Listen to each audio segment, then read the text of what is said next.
My wife was barely in the ground when my daughter-in-law walked up to me in the pouring rain and told me to pack my bags for a cheap nursing home. I did not say a single word. I just got into my neighbor's truck and let him drive me away. But he did not take me home. He drove me to a deserted warehouse on the edge of Atlanta, handed me a key, and said, "This is something only you can know, and you must never tell your son."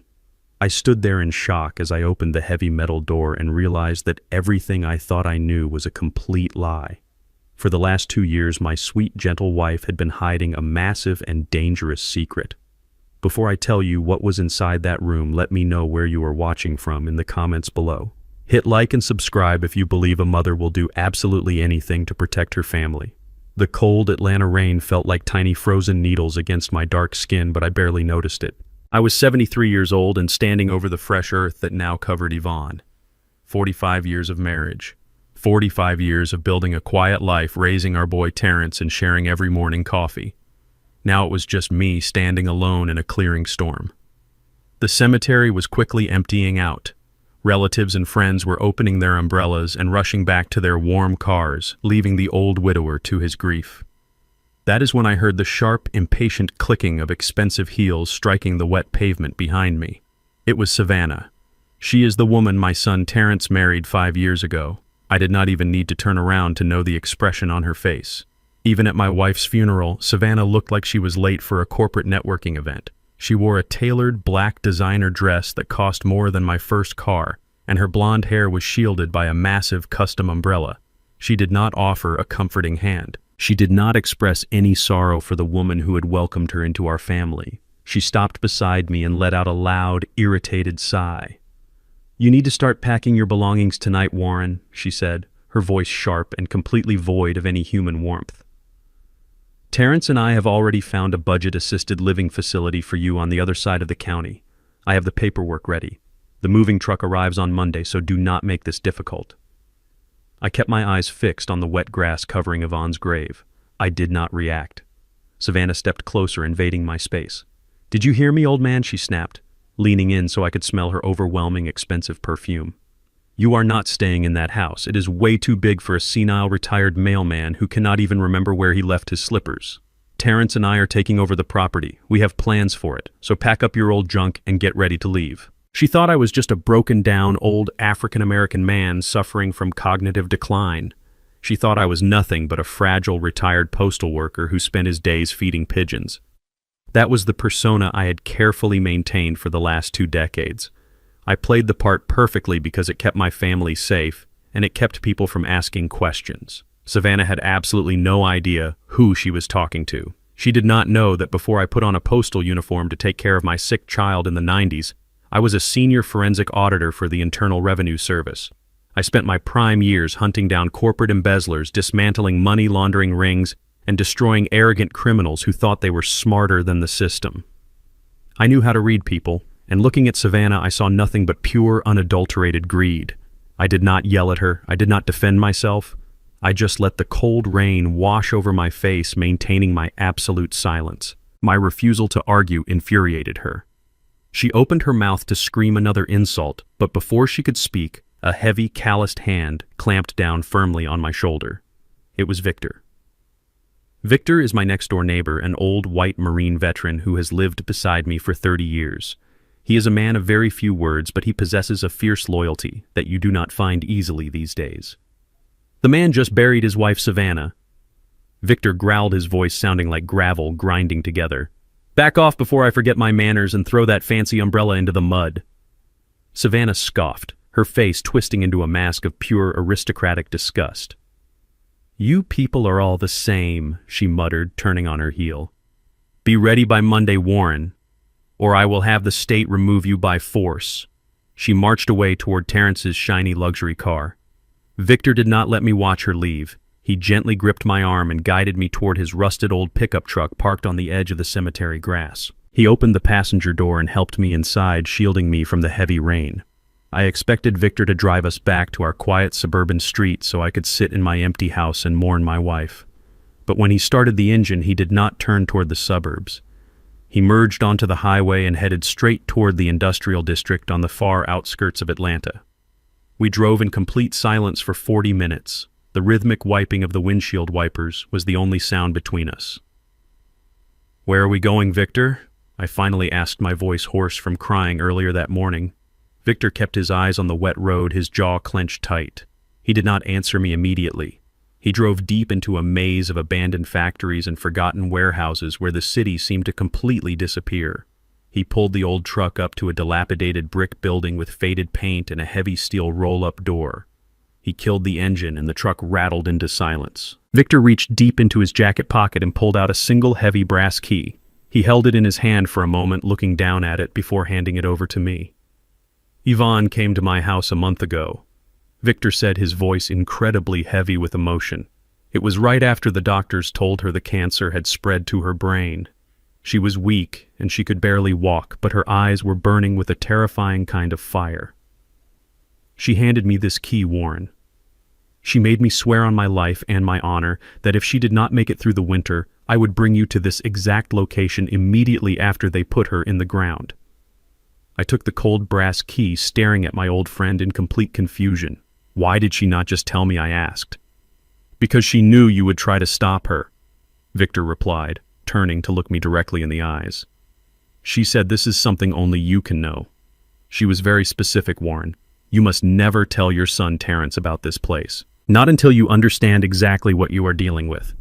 She said Terrence is completely blind to the snake sleeping in his bed." My heart began to pound heavily against my ribs. The old dormant instincts of the forensic investigator suddenly woke up screaming inside my head. I opened the truck door and stepped out into the freezing rain.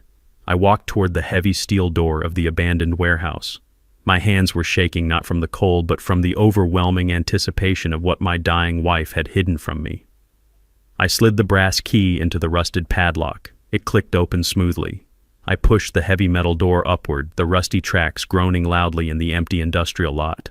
I stepped inside the dark space and fumbled for a light switch on the concrete wall. I flipped the switch and a row of bright fluorescent lights buzzed to life, illuminating the entire room. I completely stopped breathing. The metal key slipped out of my hand and clattered loudly onto the concrete floor. It was not a storage unit for old furniture or forgotten memories. It was a fully operational war room. The entire back wall of the warehouse was covered in massive corkboards. The boards were completely plastered with hundreds of documents. I saw printed emails, highlighted bank statements, legal contracts, and dozens of surveillance photographs. Everything was meticulously connected by thin red string charting out a massive and complex financial conspiracy. And right in the absolute center of the wall, pinned under a bright spotlight, was a massive photograph of my daughter-in-law, Savannah. I walked slowly toward the wall, my professional eyes automatically scanning the documents. I saw wire transfer receipts, routing numbers, hidden shell companies, and forged signatures. My sweet, gentle Yvonne, who spent her evenings baking pies and watching game shows, had not been quietly waiting to die. For the last 2 years, while the cancer slowly consumed her body, she had been systematically building a federal-level fraud case against her own daughter-in-law. She had been investigating Savannah in complete, absolute silence, gathering the ammunition I would need to wage a war I did not even know had started. I walked slowly toward the massive corkboard, my eyes scanning the hundreds of financial documents pinned against the cork. My wife Yvonne was a high school teacher. She spent her retirement baking peach cobbler and knitting blankets for our church. But the wall in front of me looked like the inside of a federal investigation bureau. She had mapped out a massive complex web of wire transfers, offshore shell corporations, and hidden bank accounts. Resting on a small metal desk right below the center of the corkboard was a silver digital voice recorder. A small piece of white tape was stuck to it with my name, written in Yvonne's neat cursive handwriting. My hands were shaking as I picked it up. I pressed the play button. The small speaker crackled to life, and the sound of my beautiful wife's voice filled the cold, empty warehouse. Her voice was weak, fragile, and struggling for breath because the cancer was actively destroying her lungs. But her tone was absolutely chilling. It was sharp, cold, and filled with a terrifying clarity. "Warren. My sweet husband," she said, her voice echoing in the dark room. "If you are listening to this, it means I am gone, and you are standing in my war room. I am so sorry I kept this a secret from you for 2 years. I knew if I told you what I was doing, you would try to stop me, or you would take over the investigation yourself. I needed you to focus on loving me during my final days. I did not want our last moments together poisoned by the pure evil sleeping under our son's roof. I closed my eyes, letting her voice wash over me. Savannah is a monster, Warren.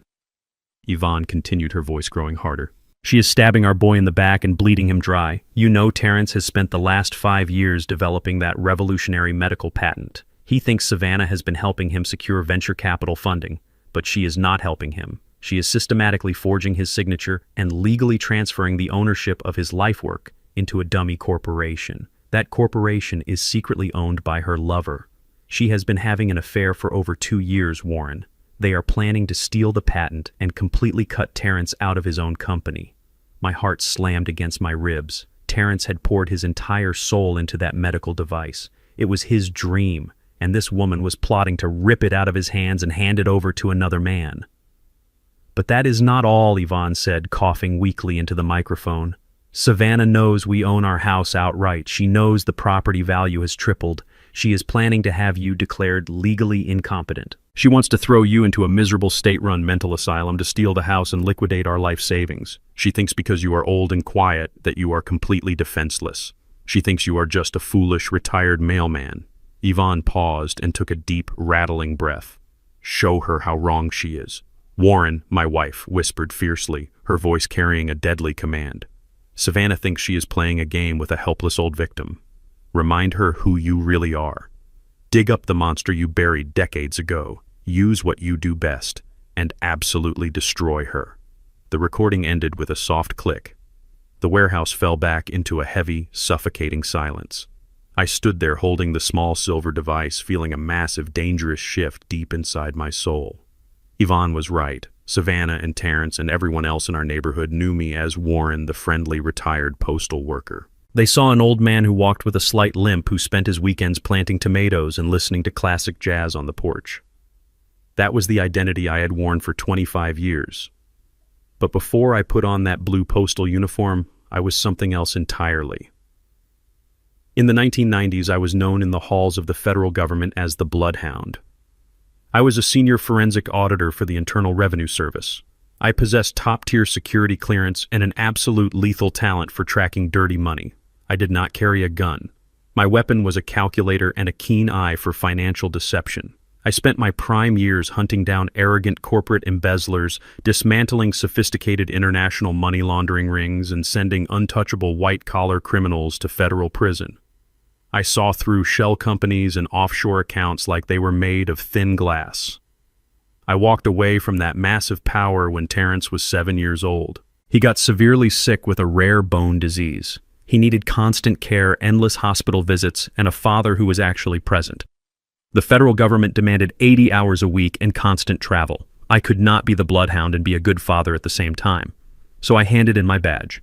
I traded my tailored suits for a simple mailbag because the post office offered predictable hours and excellent health insurance. I buried my lethal skills deep underground and built a quiet, simple life to save my son. I never looked back. I never regretted it. But Yvonne knew the truth. She knew the bloodhound was not dead. He was just sleeping. And Savannah had just kicked the cage. I packed the voice recorder and several key financial documents into my coat pocket. I locked the warehouse and walked back out into the freezing rain where Victor was waiting patiently in his old pickup truck. We drove back to my suburban neighborhood in silence. My mind was no longer clouded by the heavy grief of the funeral. It was operating with cold, ruthless precision. The forensic auditor was fully awake, analyzing data, calculating variables, and preparing for an absolute slaughter. Victor dropped me off at the curb. I thanked him silently and walked up the wet driveway to my home. The house felt incredibly empty without Yvonne. But as soon as I unlocked the front door and stepped into the hallway, I realized I was not alone. A loud, violent crashing sound echoed from the back of the house. It was a heavy metallic bang followed by the sound of splintering wood. I quietly took off my wet coat and walked softly down the hardwood hallway toward the noise. The sound was coming from my private home office. It was a small room where I kept our tax records, family photo albums, and Yvonne's old knitting supplies. I always kept the door locked, simply out of habit. I turned the corner and stopped dead in my tracks. Savannah was standing in front of my office door. She was still wearing the expensive black designer dress from the funeral, but she had kicked off her high heels. In her hand, she held a heavy steel claw hammer from my own toolbox. I watched in absolute silence as she raised the hammer high above her head and brought it smashing down onto the brass doorknob of my private sanctuary. Wood chips flew into the air as the doorframe cracked under the brutal force. She was actively breaking into my private room on the exact same day we put my wife into the ground. She did not even have the basic human decency to wait 24 hours before tearing our home apart. I cleared my throat. It was a soft sound, but in the quiet hallway it cracked like a whip. Savannah gasped and spun around, dropping the heavy steel hammer. It hit the hardwood floor with a loud thud. For a brief fraction of a second, I saw a flash of genuine panic cross her face. She had been caught red-handed destroying my property. Any normal person would have stammered, offered a fake apology, or tried to invent a desperate excuse. But Savannah was not a normal person. She was a deeply arrogant predator who firmly believed she held absolute power over me. The panic in her eyes vanished instantly. It was quickly replaced by a look of profound elitist disgust. She crossed her arms over her chest and looked at me as if I were a piece of garbage dirtying her pristine floor. "What are you doing, Savannah?" I asked, my voice perfectly calm, giving away absolutely none of the lethal fury boiling in my veins. She did not flinch. She lifted her chin, her blonde hair falling perfectly over her shoulders, and she sneered at me with pure venom. "I am looking for the property deed," she said, her voice echoing loudly in the narrow hallway. "Do not try to fight this old black man. You are completely powerless here. The psychiatrist is coming tomorrow morning to evaluate your deteriorating mind, and I promise you his medical report will ensure you never step foot in this house again." My wife was barely in the ground when my daughter-in-law walked up to me in the pouring rain and told me to pack my bags for a cheap nursing home. I did not say a single word. I just got into my neighbor's truck and let him drive me away. But he did not take me home. He drove me to a deserted warehouse on the edge of Atlanta, handed me a key, and said, "This is something only you can know, and you must never tell your son." I stood there in shock as I opened the heavy metal door and realized that everything I thought I knew was a complete lie. For the last 2 years, my sweet, gentle wife had been hiding a massive and dangerous secret. Before I tell you what was inside that room, let me know where you are watching from in the comments below. Hit like and subscribe if you believe a mother will do absolutely anything to protect her family. I stared at the heavy steel claw hammer resting on the hardwood floor and then looked up into the cold, calculating eyes of my daughter-in-law. Savannah had just smashed the lock on my private home office. The old forensic auditor inside me, the bloodhound, wanted to step forward, grab her by the throat with legal threats, and expose her entire criminal existence right then and there. But a good investigator knows that you never show your hand to a predator when they think they have you cornered. You let them believe they are winning, so they get extremely sloppy. So I did what I have done for the last 25 years. I put the disguise back on. I let my shoulders slump forward, instantly losing 2 inches of height. I let my hands begin to tremble violently. I widened my eyes, mimicking the terrifying confusion of a fragile mind slipping into the dark abyss of dementia. "I am sorry, Savannah," I stammered, my voice cracking pathetically.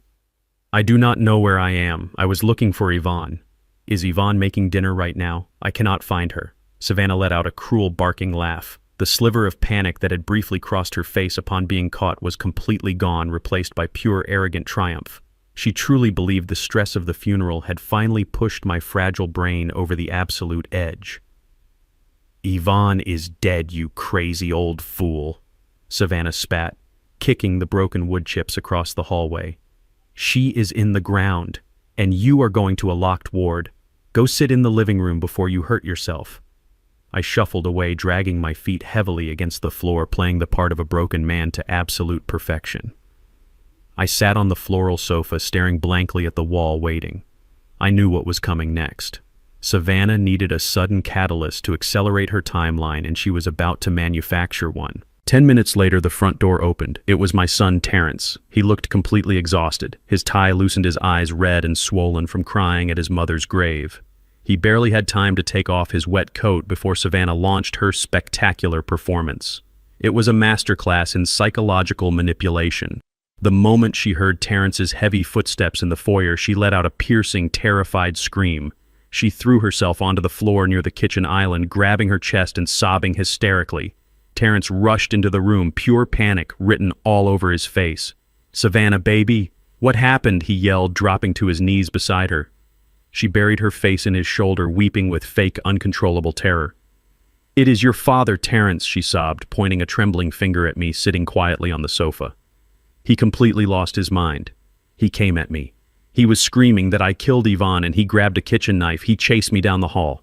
I had to lock myself in the office, but he started smashing the door with a hammer to get to me." I watched her lie with absolute, flawless precision. She had taken her own crime, breaking into my private office, and expertly twisted it into a narrative that made her the helpless, terrified victim. Terrence looked at the broken doorframe down the hall, and then looked at me. The immense grief of losing his mother, combined with the shocking stress of his wife's fake assault, completely blinded him to reality. He did not ask for my side of the story. He did not look for the knife she claimed I held. He just saw his crying wife and his silent, seemingly confused father. "Dad, what the hell is wrong with you?" Terrence shouted, marching toward me with his fists clenched. "She is trying to help us. She has been taking care of everything while we bury Mom. Are you completely out of your mind?" I looked up at my son, my only child, the boy I had given up my federal career to save. It took every ounce of willpower I possessed not to stand up and slap the absolute blindness out of him. But the bloodhound knew that Terrence was already deeply poisoned. If I told him the truth right now, he would never believe me. Savannah had completely isolated his mind. "I did not mean to, Terrence," I mumbled, letting a fake tear roll down my wrinkled cheek. "I was just confused. I thought there was a stranger in the house. I am so sorry. I am just so incredibly tired." "See?" Terrence Savannah cried, crawling over to him and clutching his leg. "He is a massive danger to himself and to me. He cannot stay here tonight. He needs to be locked away before he actually kills someone." Terrence ran his hands over his face, breathing heavily. He was a man breaking under immense pressure. Savannah knew exactly when to strike. She reached into her expensive designer bag and pulled out a thick stack of legal documents. "I had my lawyer draft these up this morning just in case things got worse." Savannah said, her voice suddenly shifting from terrified victim to practical savior. "It is a full medical and financial power of attorney. If he signs this, we can legally move him into the secure facility tomorrow morning. We can take over his bank accounts to pay for his care, and we can manage the house. It is for his own good, Terrence. You know it is." Terrence looked at the heavy papers and then looked at me. His eyes were filled with a profound, tragic pity. It was the look of a son saying goodbye to a father he thought was already completely gone. "Dad," Terrence said, his voice dropping to a heavy whisper, "you have to sign this. I cannot have you attacking my wife. You are sick. Mom is gone and I cannot take care of you. Sign the papers and let us get you the help you need." He placed the thick stack of documents on the coffee table right in front of me. Savannah stood behind him, wiping her fake tears, a cold, victorious smirk playing proudly on her lips. They were stripping away my human rights, my freedom and my property right there in my own living room. I reached out with a violently shaking hand. "I need my pen," I whispered, patting the pockets of my cardigan. "I can only sign with my lucky pen." Savannah rolled her eyes, but she did not object. "Just let the old fool use his pen." "Terrence," she muttered, "just get it done." I reached deep into the inner pocket of my shirt and pulled out a heavy silver fountain pen. It looked like an elegant antique, but it was actually a highly specialized tool from my days at the Internal Revenue Service. I slowly uncapped it and leaned over the documents. I let my hand tremble violently as I pressed the nib to the paper. I did not sign my actual legal signature. I used a specific chaotic scribble, a forged signature I had developed decades ago when dealing with undercover informants. I signed the bottom of every single page, authorizing the transfer of my life, my house, and my finances over to the woman who was secretly destroying my son. "Thank you, Dad," Terrence said softly, taking the papers away. "It is going to be okay." Savannah snatched the documents from his hands, her eyes gleaming with pure, unfiltered greed. "I will fax these to the facility and the bank right now," she said, turning her back on us and marching up the stairs. "The moving truck will be here early tomorrow." Terrence walked into the kitchen to pour himself a drink, completely exhausted.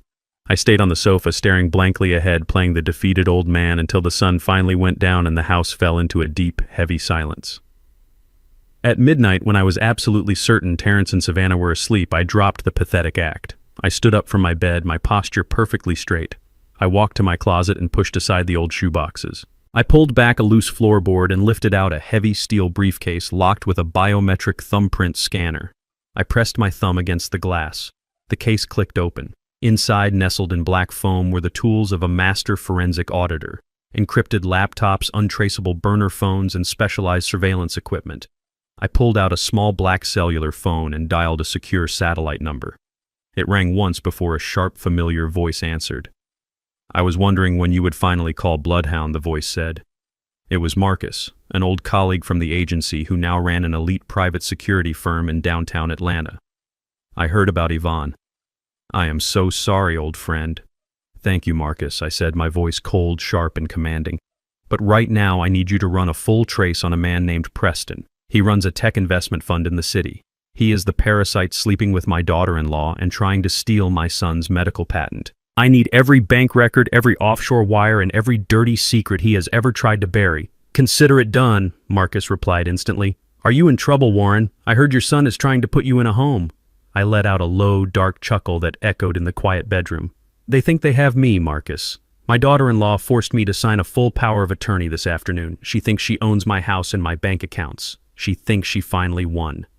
There was a brief pause on the other end of the line. "But she did not win, did she?" Marcus asked, knowing my methods perfectly. "Not even close," I replied, staring down at the heavy silver fountain pen resting on my nightstand. The pen I used was filled with a highly specialized volatile thermal ink we used back in the 90s.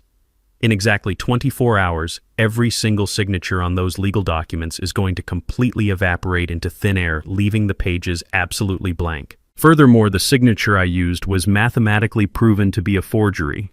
Legally, she holds absolutely nothing but empty paper. I looked out the window at the dark Atlanta sky, feeling the lethal energy of the bloodhound coursing through my veins for the first time in 25 years. "Savannah thinks she is playing a game with a senile old fool," I told Marcus. "But the game has only just begun. I am not just going to stop her. I am going to buy her entire world and burn it to the ground. Get me those files by morning." The hunt was officially on. The morning sun had barely crested the Atlanta skyline when I sat back down in my late wife's hidden warehouse. The air was thick with dust and the smell of aged paper, but my mind was operating with terrifying clarity. I spread out the banking records Yvonne had meticulously gathered over the past 2 years. She had highlighted a recurring sequence of offshore wire transfers. The money Savannah was secretly siphoning from my son's accounts was not just disappearing into a black hole. It was flowing directly into a shell corporation registered in the Cayman Islands. It only took me an hour of cross-referencing digital tax footprints, a skill I perfected decades ago at the agency, to unmask the true owner of that shell company. His name was Preston Sinclair. He was the chief executive officer of Vanguard Tech Ventures. He was a notorious figure in the wealthy elite enclaves of the city. He ran a predatory tech investment fund known for gutting startup companies and casually discarding the founders. He also had a quiet but well-documented reputation for refusing to do honest business with African-American entrepreneurs unless he could outright steal their intellectual property. My son Terrence had pitched his revolutionary medical device to Preston's firm 6 months ago. Terrence came home that night completely crushed, believing his prototype had been rejected for lacking market potential. He did not know that his own wife had orchestrated the meeting specifically to hand his blueprints over to her wealthy racist lover. I needed hard evidence.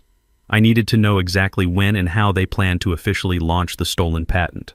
In the world of forensic auditing, paper trails tell you where the money went, but audio recordings tell you where the money is going next. I drove my rusted pickup truck to a thrift store on the south side and purchased a faded blue janitorial uniform. I bought a heavy gray trash barrel on wheels and some cheap cleaning supplies. People often wonder what it feels like to be an elderly black man in America. I can tell you it feels like being completely invisible. And when you are a predator hunting your prey, invisibility is your absolute greatest superpower. At 6 in the evening, I walked right through the polished glass doors of the Vanguard Tech Ventures building. The young security guard at the front desk barely glanced up from his smartphone. He saw an old black man pushing a trash cart, and his biased mind immediately dismissed me as part of the background scenery. I kept my head down, shuffling my feet slightly, playing the part of a tired old worker perfectly. I took the service elevator up to the executive floor. The hallways were lined with expensive modern art and plush imported carpets. I made my way to the corner office belonging to the chief executive.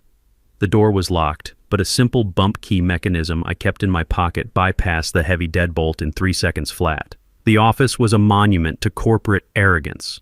There was a massive mahogany desk, heavy leather chairs, and a panoramic view of the city my people helped build. I did not waste time looking through his physical drawers. I reached into the lining of my blue uniform and pulled out a microtransmitter.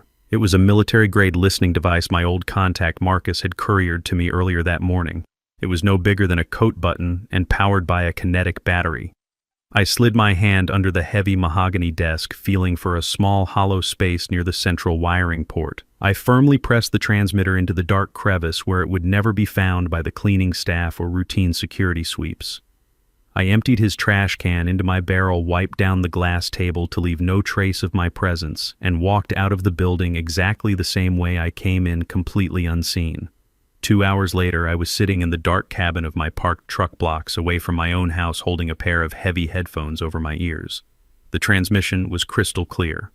I listened as Preston Sinclair entered his office, pouring himself a glass of expensive bourbon. A few minutes later, another man entered the room. It was Preston's head of legal acquisitions. I sat in the dark, gripping the steering wheel as the lawyer confirmed that the final patents for the medical device had been successfully rebranded and transferred into their offshore holdings. Terrence's name had been completely erased from his own lifework. The brilliant device my son spent 5 years building in our garage was now the legal property of a man who despised him. Then I heard the detail that would set my entire trap in motion. Preston instructed his lawyer to prepare the press release for this coming Friday. They were hosting the annual Atlanta Innovation Gala, an exclusive high society event filled with the wealthiest investors in the state. Preston planned to stand on stage and publicly unveil the stolen medical patent as his own crowning achievement, solidifying his company as a pioneer in the medical tech field. He was going to steal my son's future in front of hundreds of cheering elites, while my son sat at home grieving his mother and comforting the very wife who betrayed him. My jaw clenched so tight my teeth ached. Friday. I only had 4 days to completely dismantle his empire and save my son. I was about to pull off my headphones and start the engine when I heard Preston's desk phone ring. He answered it on speaker. The voice that echoed through my headphones made my blood run absolutely freezing cold. It was Savannah. She sounded completely relaxed, probably pouring herself a glass of wine in the very kitchen my late wife had designed. She did not sound like a grieving daughter-in-law. She sounded like a predator who had just finished her meal. "Preston, darling," she purred, her voice dripping with cruel satisfaction. "It is done. I have the old man's signature on the power of attorney." He was shaking and crying like a pathetic child. It was almost too easy to break his mind. "Tomorrow morning I will throw him into the cheapest hospice facility I can find and drain his bank accounts dry. Terrence suspects absolutely nothing. I will see you at the gala on Friday, and we can finally celebrate our new life." I sat in the dark truck staring out at the quiet suburban street. She thought she had won. She thought the old man was defeated and broken. She thought she could erase my existence, steal my son's legacy, and walk away into a life of luxury with her wealthy lover. She had no idea that every single word she spoke was being recorded by the former senior forensic auditor of the federal government. Savannah and Preston thought they were playing a simple game of chess against a blind opponent. But the bloodhound was already tracking their scent, and by Friday night they would realize they had walked right into a slaughterhouse. The heavy oak front door of my house swung open without a single knock. It was exactly 9 in the morning. I was sitting in my faded armchair wrapped in a thick wool cardigan, staring blankly at the cold fireplace. Savannah marched into the living room, her expensive high heels clicking aggressively against the polished hardwood floor. She did not come alone. Right behind her was a short, balding white man wearing a cheap, wrinkled suit and carrying a thick leather clipboard. He had the greasy, restless eyes of a bottom-feeding scam artist. Savannah had not brought a medical professional to check on my failing health. She had brought a fake lawyer to appraise my property and inventory my entire life. She did not even bother to say good morning. She walked straight past me, treating me like a piece of invisible broken furniture. She pointed a perfectly manicured finger at the beautiful antique mahogany display cabinet standing in the corner of the room. That cabinet held my late wife Yvonne's most precious belongings. It held the delicate porcelain tea set she had carefully collected over 40 years, and the silver-framed photographs of our family history. "Write all this junk down." Savannah ordered the greasy man, her voice dripping with absolute elitist disgust. "Do not bother getting individual appraisals for the dishes or the old silver. It is all ghetto trash anyway. Just lump it together as an estate sale lot. We need this entire house completely emptied and sanitized by the end of the week so we can put it on the market." The balding man nodded eagerly, scribbling quickly on his clipboard. He walked over to Yvonne's beautiful cabinet and began tapping the glass with his pen, calculating how quickly he could liquidate my memories for a quick payout. I sat perfectly still, my hands trembling slightly in my lap, playing the role of the heavily medicated senior citizen to absolute perfection. Savannah looked down at me, a cold, victorious smirk playing on her lips. She thought she had completely conquered me. She thought the forged signature I gave her yesterday afternoon meant she possessed total supreme control over my existence. She honestly believed she was standing in a house that belonged entirely to her. What she did not know was that while she was sleeping in her luxurious bed, I had spent the entire night transforming my quiet suburban home into a high-tech federal surveillance trap. Hidden inside the smoke detector, the bookshelf, and the very porcelain teapot she was currently insulting were 6 military-grade micro-cameras. They were actively recording every single word, every arrogant gesture, and every piece of criminal evidence she was generously providing. She was openly conspiring to steal my assets on crystal-clear, high-definition video. I slowly pushed myself up from the armchair, letting my knees buckle slightly. I kept my head down, adopting a look of deep, pathetic submission. "I am going to the kitchen," I mumbled, my voice weak and raspy. "Would you and your guest like a cup of hot tea, Savannah?" Savannah let out a harsh, mocking laugh. She looked at the fake lawyer and rolled her eyes. "Look at him," she sneered loudly, completely ignoring the fact that I was standing right there. Yesterday he was waving a knife like a dangerous lunatic, and today he is trying to play the perfect little host. The dementia is completely rotting his brain. She turned back to me, her eyes hard and devoid of any human empathy. "Make the tea, old man," she commanded. "And make it quick. I have a very busy schedule today and you have a lot of packing to do. Your medical transport arrives tomorrow morning to take you to the secure facility." I shuffled slowly toward the kitchen, dragging my feet across the floor. Once I was safely behind the kitchen counter, out of her direct line of sight, my fragile, trembling demeanor completely vanished. My posture straightened and the cold, calculating energy of the bloodhound returned. I prepared the tea with precise, deliberate movements. I was not making tea to be hospitable. I was setting the stage for a psychological strike. Physical violence is loud and messy, but psychological warfare, when executed perfectly, leaves an enemy completely paralyzed from the inside out. I placed 2 delicate porcelain teacups on a silver serving tray and carried them slowly back into the living room. Savannah was standing by the large bay window, staring out at the front lawn, already planning the expensive landscaping she would do once I was securely locked away in a mental ward. The fake lawyer was busy tapping on the walls, checking the structural integrity of the home they were planning to steal. I approached Savannah, holding the silver tray with violently shaking hands. The porcelain cups rattled loudly against the metal. I stopped right next to her, allowing her to look down on me from her position of absolute arrogant power. She reached out and took a cup from the tray, taking a slow sip without ever saying thank you. She was completely relaxed, utterly confident in her total victory. I looked up at her, my eyes wide and cloudy, performing the role of the confused, helpless victim. Then, without changing my fragile posture or raising my weak, raspy voice, I dropped the absolute bomb. "Are you absolutely sure Preston is going to give you the 50% equity he promised you?" I asked, my tone completely casual, as if I were asking about the weather. The effect was absolutely instantaneous and spectacularly violent. Savannah froze. The delicate porcelain teacup stopped halfway to her mouth. Her breathing completely ceased.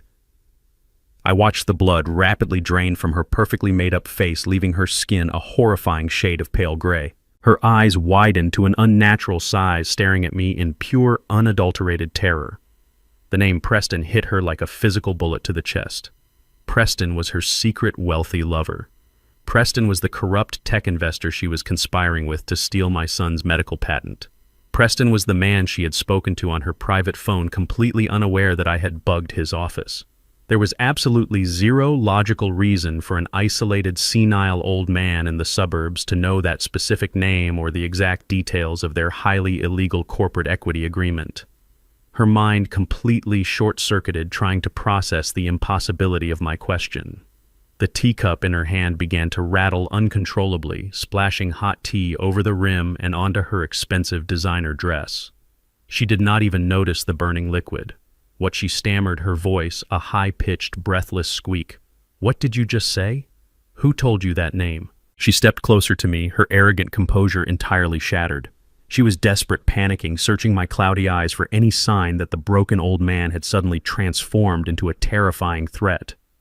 The fake lawyer turned around, sensing the sudden massive spike in tension in the room. I looked at her panicked face and I flawlessly executed the pivot. I let my eyes wander aimlessly toward the ceiling. My jaw went slack and I let a confused, foolish smile spread across my wrinkled face. I tilted my head to the side, looking completely lost in a deep mental fog. "Preston," I mumbled, scratching the side of my head with a trembling hand. "Who is Preston?" "I think the neighbor's new dog is named Preston." "Yes, that is it. It is a very loud dog, Savannah. It barks all night long. It makes my head hurt terribly." I shuffled away from her, carrying the silver tray back toward the kitchen, muttering incoherent nonsense about stray dogs and loud noises. I left her standing perfectly still by the bay window, completely paralyzed by a massive wave of psychological terror. I had successfully planted the seed of absolute paranoia deep inside her treacherous mind. She could no longer trust her own reality. Did the senile old man just have a random, lucky moment of clarity? Did he overhear a private phone call while wandering the house? Or was someone else watching her? The doubt would eat away at her confidence like a highly corrosive acid. She would start questioning her secure phone lines. She would start doubting Preston's loyalty, wondering if he had leaked their secret agreement. Savannah was no longer a confident predator hunting a helpless victim. She was now a terrified, paranoid criminal constantly looking over her shoulder. The psychological torture had officially begun, and I was going to let her slowly tear her own mind apart before I delivered the final, lethal blow. As soon as Savannah and her greasy fake lawyer walked out the front door, I locked the heavy deadbolt and walked straight down the hallway to my hidden server room. The frail, shuffling old man vanished the second the door clicked shut behind me. I rolled up the sleeves of my thick wool cardigan and sat down in front of my glowing monitors. It was time to follow the money. Back in my days as a senior forensic auditor for the Internal Revenue Service, they taught us one fundamental truth. Criminals can lie with their mouths, they can forge legal documents, and they can manipulate human emotions, but the numbers never lie. Money always leaves a permanent digital footprint. And nobody in the entire federal government was better at tracking those footprints than the Bloodhound. Savannah thought she was a brilliant criminal mastermind, but in reality she was just a sloppy, arrogant amateur. She had connected her sleek silver laptop to my home wireless network, assuming I did not even know how to turn on a computer or manage a router. She thought I was just a senile, retired mailman. It took me exactly 7 minutes to bypass her basic security firewalls and gain complete administrative access to her hard drive. I sat in the dark room, my eyes scanning the endless rows of digital files, hidden folders, and financial spreadsheets she thought she had securely buried. I was operating with a cold, ruthless efficiency. I opened her private banking applications and started pulling the digital threads of her massive deception. What I found hidden in those encrypted folders made my blood run absolutely freezing cold. Savannah was not just planning to steal my son's revolutionary medical patent to hand over to her wealthy, racist lover, Preston. She was actively burying Terrence alive in a massive mountain of crippling debt to fund Preston's failing tech investments. I pulled up a series of high-interest predatory loan applications. Savannah had stolen Terrence's social security number, forged his digital signature, and taken out $200,000 in highly toxic business loans. She had deliberately leveraged his entire medical startup, securing the massive debt against the very laboratory equipment he used to build his prototypes. I leaned closer to the monitor and followed the wire transfers. Every single penny of that $200,000 was quickly funneled through a series of fake vendor invoices and deposited directly into the primary operating account of Vanguard Tech Ventures, Preston's company. She was using my son's stolen credit to keep her lover's arrogant empire afloat. It was a level of financial cruelty that disgusted even a hardened veteran investigator like me. She was bleeding my boy dry and setting him up to take the entire fall when the massive loans eventually defaulted and the bank came to collect. My deep concentration was suddenly shattered by the bright ringing of my cellular phone resting on the metal desk. It was a video call. The name flashing on the screen was Terrence. I took a slow, deep breath, letting the cold, analytical energy of the federal auditor fade into the background. I softened my eyes, slumped my shoulders slightly, bringing the fragile old man back to life, and answered the call. Dad, Terrence said, his voice cracking through the small speaker. The image on the screen broke my heart into a million tiny pieces. My brilliant, hard-working son looked completely devastated. He was sitting in his small commercial laboratory surrounded by half-finished medical devices and stacks of unpaid bills. He had dark, heavy circles under his exhausted eyes, and his shoulders were slumped in absolute total defeat. He looked like a man who had been completely beaten down by the world. "Hey there, my boy," I said, keeping my voice gentle and slightly raspy, playing the part of the supportive but ignorant old father. "You look incredibly tired, Terrence. Are you working too hard in the lab again?" Terrence let out a dry, hollow laugh and rubbed his face with his hands. "It is all falling apart, Dad," he whispered, his voice heavy with profound despair. "I do not understand what is happening to me. The company accounts are completely draining. The equipment suppliers are calling me every single morning about missed payments, and I cannot figure out where the capital is going. I review the books and the numbers just do not make any logical sense. I feel like I am losing my mind." He paused, taking a shaky breath, trying to hold back his tears. "Savannah is trying to help me manage the accounting, but she says the medical tech market is just too tough right now. She says maybe I should just sell the patent to a larger firm for pennies and completely cut my losses before I go bankrupt. She says I am not cut out to be a chief executive." Every word he spoke was a rusted blade twisting deep in my gut. He was sitting there blaming himself, questioning his own sanity and feeling like a complete failure, while the woman sleeping in his bed was actively destroying his life. I wanted to scream the truth through the phone. I wanted to tell him that his wife was a vicious parasite, and that his hard-earned money was sitting in the bank account of a corrupt, racist tech investor. But the bloodhound knew that revealing the truth prematurely would ruin the entire operation. Terrence was too emotionally fragile right now. If I told him everything, he would immediately confront Savannah. She would panic, destroy the evidence, claim I was crazy, and disappear with the stolen cash, leaving Terrence with the massive debt and a broken heart. I needed to build an ironclad cage before I let them know they were trapped. I looked at my son's defeated face through the digital screen. "You are a brilliant man, Terrence," I told him, my voice thick with genuine emotion. "Do not let this temporary darkness convince you to give up your dream. You have worked entirely too hard for this. Your mother believed in you, and I believe in you. Just hold on a little bit longer. Give it until the end of the week. Promise me you will not sign away your company today." Terrence sighed heavily, looking at the floor before looking back up at me. "Okay, Dad," he murmured softly. "I will hold on until Friday. But I do not know how much more of this failure I can take. I love you, Dad." "I love you too, my son," I replied. I ended the video call and placed the phone gently on the metal desk. The sadness in my chest instantly vanished, entirely replaced by a lethal burning fury. Savannah and Preston thought they could treat my son like a disposable bank account. They thought they could steal his brilliant mind, drain his resources, and leave him bankrupt and broken while they celebrated their stolen success. They had made a fatal miscalculation. I was no longer just going to stop them from stealing my house. I was going to systematically dismantle Preston's entire corporate structure. I was going to buy his massive debt, seize his precious company, and freeze every single asset he thought he owned. And on Friday night at their arrogant tech gala, I was going to hand the keys to his entire empire directly over to my son. The hunt was escalating, and they had absolutely no idea the hounds were already at their door. The towering glass and steel structure of the First Atlanta Fidelity Bank loomed over the busy downtown streets like a massive monument to corporate greed and untouchable wealth. It was the premier investment bank in the city handling the private fortunes of the elite, including the corrupt tech funds managed by Preston Sinclair. I parked my old rusted sedan a few blocks away and walked slowly toward the grand entrance. I was dressed precisely for the part I needed to play.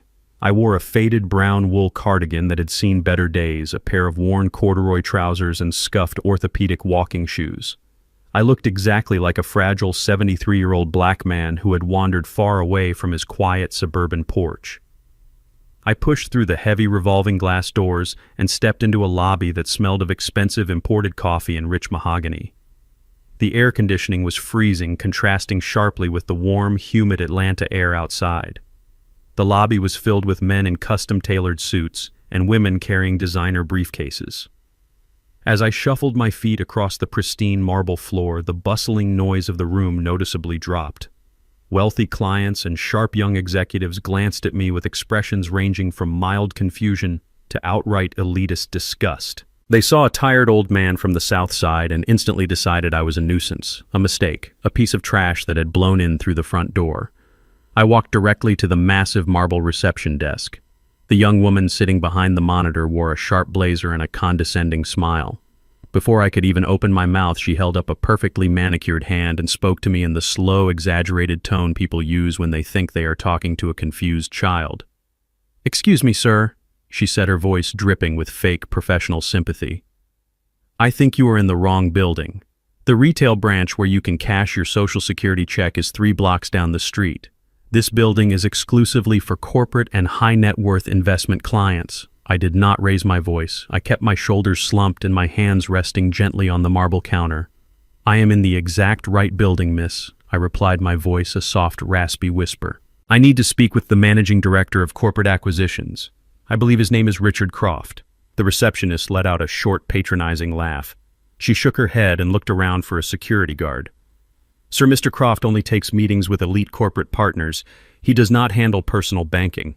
Please turn around and leave before I have to call someone to escort you outside." I reached into the pocket of my faded cardigan and pulled out a small crumpled piece of paper. I slid it across the smooth marble. "Type that 9-digit routing number into your secure terminal, miss," I instructed gently. "And when your system flashes a red priority override, you are going to pick up your telephone and tell Mr. Croft that he has exactly 3 minutes to clear his entire schedule for me." She rolled her eyes, letting out a loud, annoyed sigh, but she tapped the numbers into her keyboard just to humor the crazy old man. I watched her face closely. In less than 2 seconds, the arrogant smile vanished entirely from her lips. The color drained from her cheeks, leaving her perfectly applied makeup looking like a pale mask. She stared at the computer screen, her mouth slightly open in pure shock. She did not say another word to me. She immediately picked up her phone, her hands trembling violently as she dialed the top floor. 5 minutes later, I was standing inside the sprawling penthouse office of Richard Croft.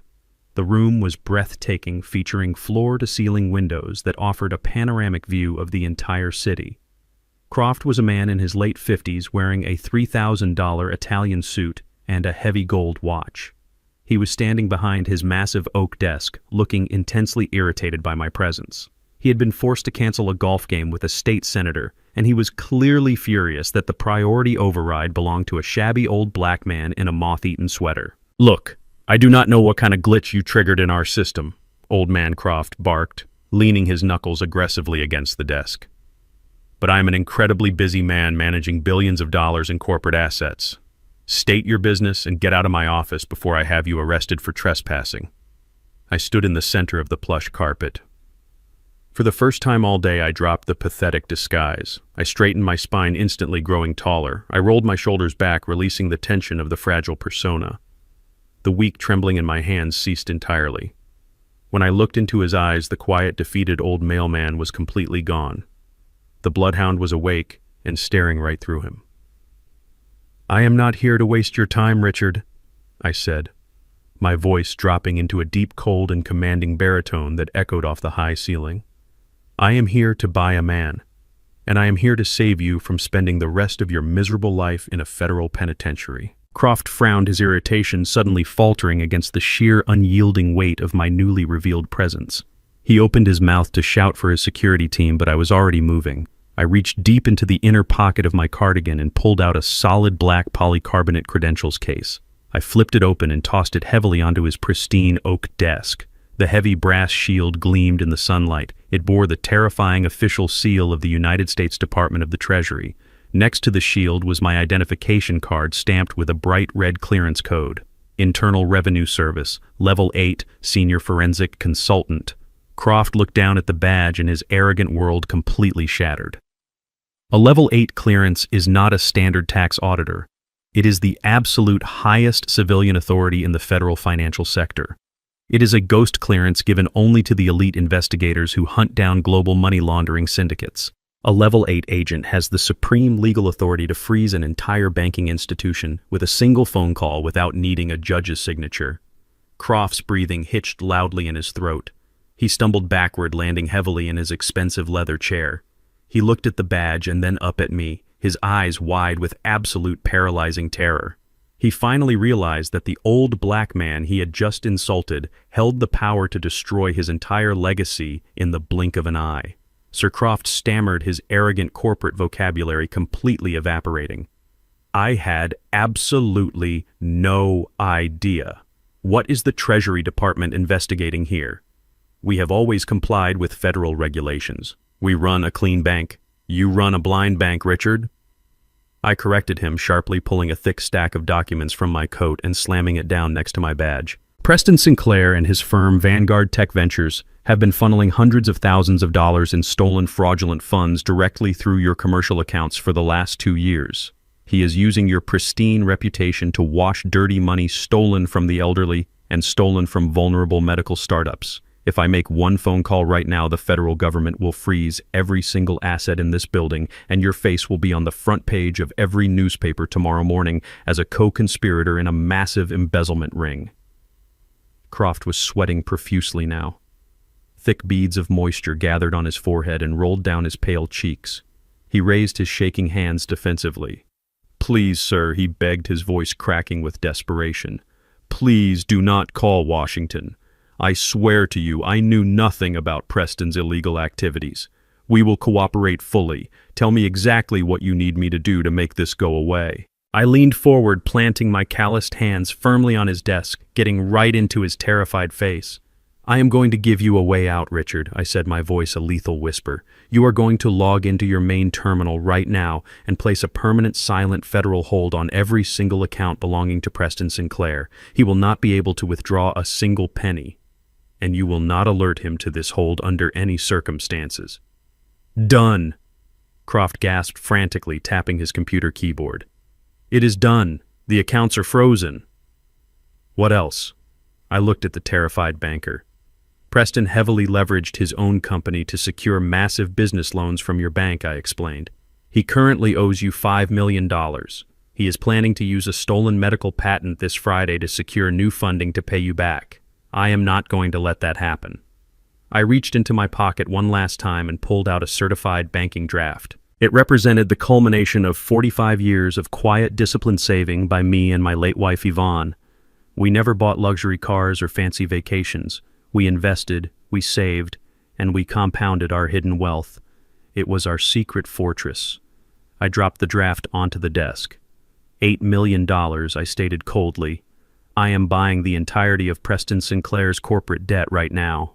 I am purchasing his loans directly from your bank at a premium. You get to wipe a toxic liability off your books and save yourself from a federal money laundering indictment. In exchange, I become the sole primary creditor of Vanguard Tech Ventures. I want the immediate legal authority to seize all of his assets, his company, and his patents the very second he defaults."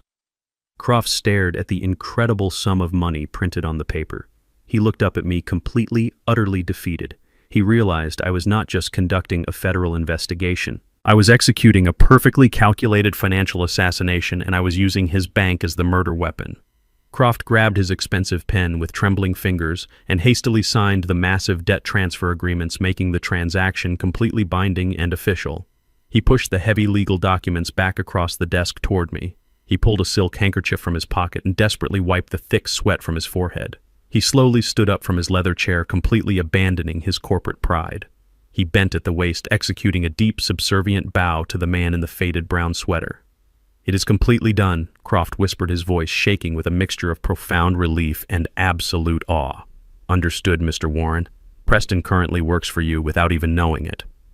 Thursday morning arrived with a heavy gray sky that perfectly matched the suffocating atmosphere inside my house. I sat at the kitchen table nursing a cold cup of coffee, playing the role of the quiet, oblivious old man. Across the room, Savannah was buzzing with frantic, arrogant energy. She was dressed in a sleek designer pantsuit, packing a small, expensive overnight bag with rapid, excited movements. She was putting on the performance of a lifetime for my completely exhausted son. Terrence was sitting on the edge of the sofa, rubbing his bloodshot eyes. He looked like a man carrying the weight of the entire world on his shoulders. His medical startup was completely bleeding cash, and he still had no idea that the woman standing right in front of him was the one holding the knife. "I am so sorry I have to leave you today, baby," Savannah cooed, walking over and planting a fake affectionate kiss on Terrence's forehead. "This business trip to Chicago was completely unavoidable. The marketing firm needs me to pitch to the new clients. But I promise I will be back by Saturday morning to help you deal with your father." Terrence nodded blindly, completely trusting the monster he had married. "Just go and knock their socks off, Savannah," he murmured, his voice thick with profound fatigue. "I will hold down the fort here. Have a safe flight." She was not going to Chicago. She was not going to pitch to new clients. Savannah was checking into a luxury suite at the Midtown Plaza Hotel, preparing for the massive tech gala she and her racist lover Preston were hosting that very evening.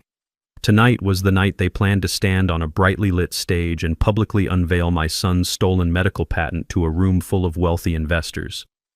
She was kissing my son goodbye while actively planning his absolute professional and emotional destruction.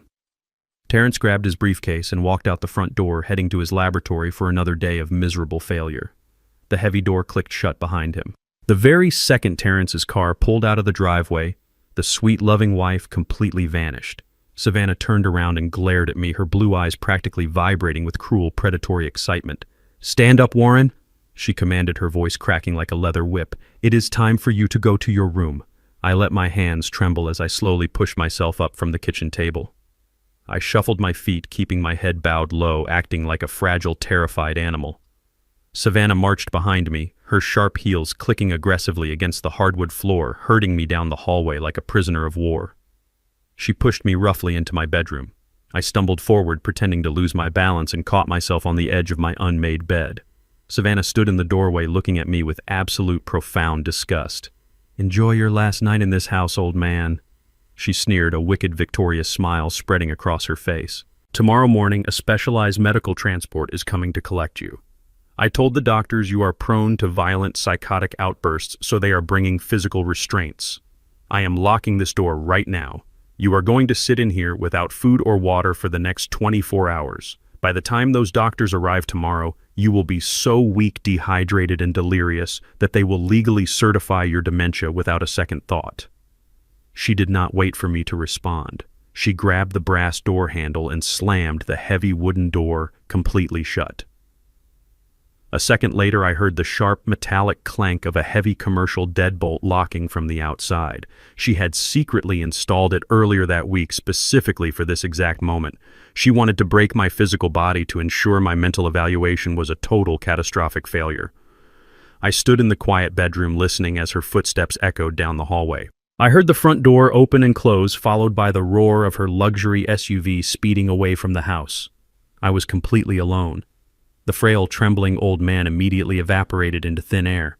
I straightened my spine, rolling my shoulders back to release the tension of the pathetic disguise I had worn all week. A cold, dark smile crept onto my face. Savannah thought a commercial-grade deadbolt could hold me prisoner in my own home.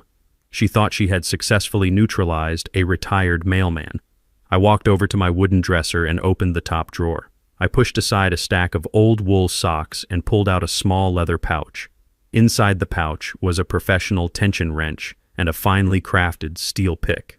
During my 2 decades as a senior forensic auditor for the Internal Revenue Service, I did not just sit at a desk reviewing tax returns. I frequently raided offshore shell companies, illegal gambling dens, and the heavily fortified safe houses of violent corporate embezzlers.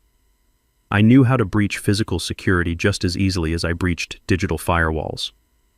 I walked up to the locked bedroom door and slid the tension wrench into the bottom of the keyhole, applying a very light pressure. I slipped the steel pick inside and gently felt for the mechanical pins. 1, 2, 3, 4. I manipulated the internal tumblers with absolute fluid precision. It took exactly 12 seconds. With a soft, satisfying click, the heavy deadbolt rotated and snapped open. I turned the brass handle and the door swung wide open. I was free. But I was not going to run away. I was going to get ready for a party. I walked over to my deep walk-in closet and reached all the way to the very back. Hidden behind my old postal uniforms and my gardening clothes was a heavy, dust-proof garment bag that had not been opened in over 20 years. I unzipped the thick plastic cover, carefully exposing the dark fabric inside. It was a custom-tailored charcoal pinstripe suit. I had this suit handcrafted in London during an international money laundering investigation back in 1998. It was made from the finest lightweight wool cut with sharp, aggressive lines designed to project absolute, uncompromising authority. It was the armor of the bloodhound. I stripped off my faded cardigan and my worn corduroy trousers. I put on a crisp white dress shirt, fastening the pearl buttons with steady, confident hands. I stepped into the charcoal trousers and slipped the heavy tailored jacket over my shoulders. It still fit me perfectly. I stood in front of the full-length mirror and tied a dark crimson silk tie, adjusting the knot tight against my collar. I looked at my reflection. The 73-year-old black man staring back at me did not look like a helpless victim waiting for a psychiatric ambulance. He looked like a highly lethal federal executioner. The suit brought back a surge of cold, calculating energy that made my blood run hot. Savannah and Preston thought they were hosting a victory gala for the wealthy elite of Atlanta. They were about to find out that the supreme predator had just entered their pristine hunting ground. I turned away from the mirror and walked over to the hidden biometric safe under my floorboards. The green light flashed as it scanned my thumbprint, and the heavy steel door popped open. I reached inside and pulled out the ammunition I had meticulously gathered over the past 4 days. First, I took out the thick stack of highlighted banking records. These documents proved beyond a shadow of a doubt that Preston Sinclair's company was completely bankrupt, and that I was now the sole legal owner of his massive corporate debt. Second, I pulled out the glossy high-definition photographs my private investigator had captured. Beautiful, crystal-clear images of Savannah and Preston holding hands, entering hotel rooms, and laughing together while my son was working himself into an early grave. And finally, I pulled out the crown jewel of my entire operation. It was a single sheet of heavy stationery bearing the official seal of the United States Federal Bureau of Investigation. Marcus, my old colleague at the agency, had pulled a massive favor with the Cyber Crimes Division. When he handed over my evidence of Preston's money laundering and Savannah's corporate identity theft, a federal judge did not hesitate. The paper in my hand was a fully authorized active federal arrest warrant for both Preston Sinclair and Savannah Vance. I walked over to my desk and picked up a large, dark brown manila envelope. The kind of plain, unremarkable envelope a retired mailman might carry on a routine delivery. I opened the metal clasp at the top. I folded the banking records and slid them inside. I took the glossy photographs of the illicit affair and dropped them in right behind the financial ruin. Finally, I folded the federal arrest warrant, making sure the bright red signature of the federal judge was the very first thing they would see, and slipped it into the absolute center of the package. I sealed the envelope tight, holding it in my hands. It was not thick, and it did not weigh very much, but it was a fully loaded weapon possessing enough destructive power to obliterate their entire arrogant existence. I checked my gold wristwatch. It was 6 o'clock in the evening.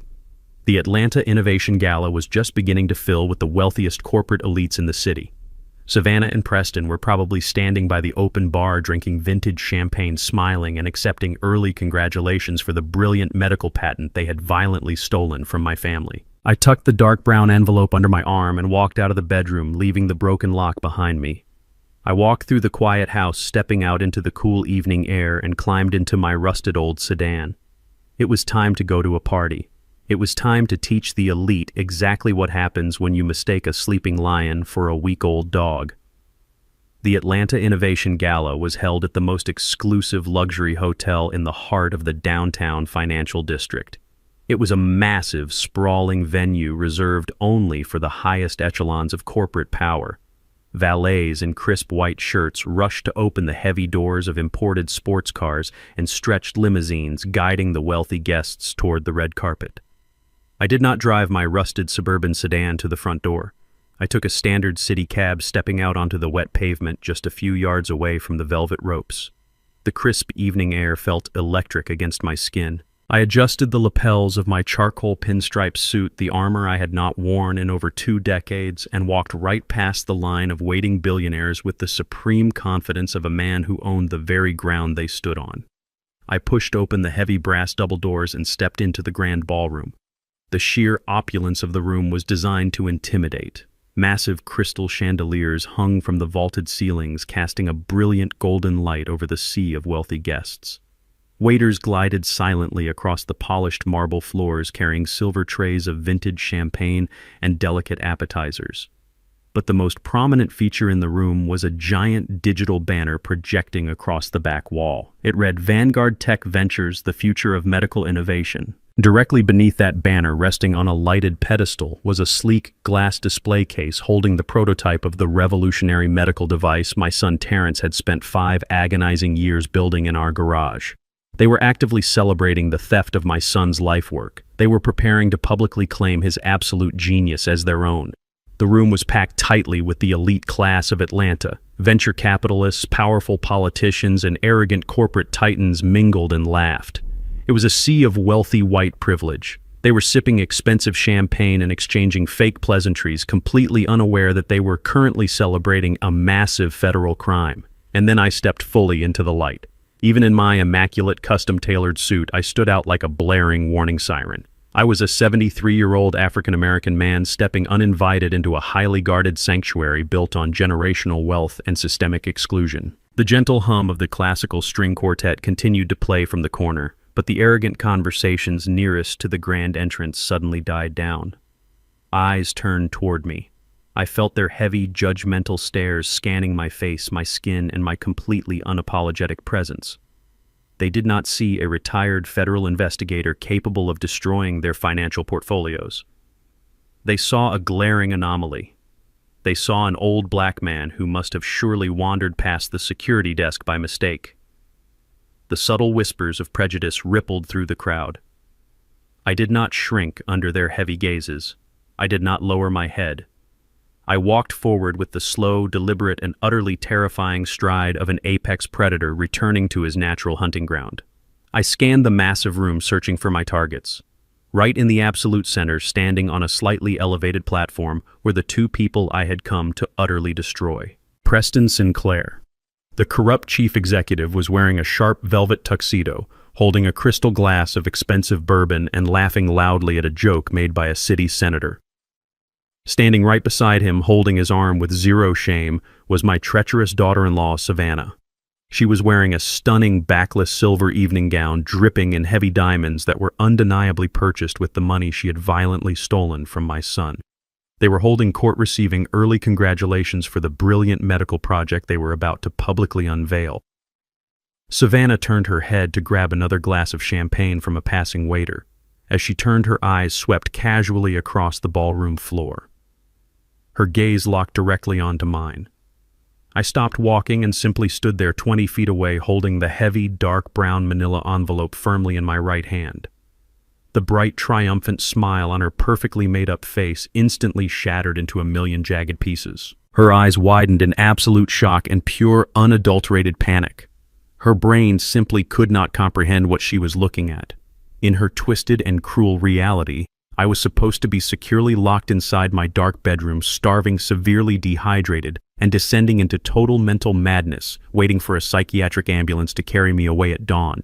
Yet here I was, standing tall, powerful, and impeccably dressed, infiltrating her perfect night of stolen glory. The panic quickly morphed into a furious, violent rage. She whispered something urgently to Preston, dropped his arm, and marched aggressively through the wealthy crowd toward me. Her silver dress flowed behind her like a toxic storm cloud. She stopped just inches from my face, completely ignoring the curious, disgusted stares of the wealthy investors standing nearby.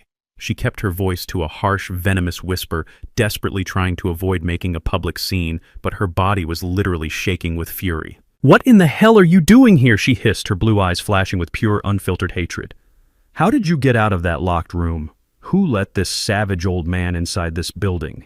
You are supposed to be locked away, you crazy senile fool. You are ruining everything." I did not answer her. I just looked down at her with a calm, empty expression, letting her toxic anger boil over. My total silence infuriated her even more. She looked around frantically, her chest heaving, ready to signal for the hotel security team.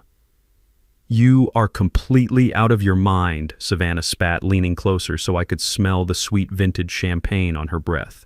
"You are a pathetic, broken old man, and you are ruining the most important night of my entire life. I am going to have you dragged out of here in handcuffs and thrown directly into a locked mental ward tonight. I am calling security right now." Before she could raise her manicured hand to signal the guards, Preston Sinclair sauntered over. He moved with the slow, arrogant swagger of a man who truly believed he owned the entire universe and everyone living inside it. He looked me up and down, taking in my vintage pinstripe suit and my remarkably calm demeanor. He let out a loud, patronizing scoff.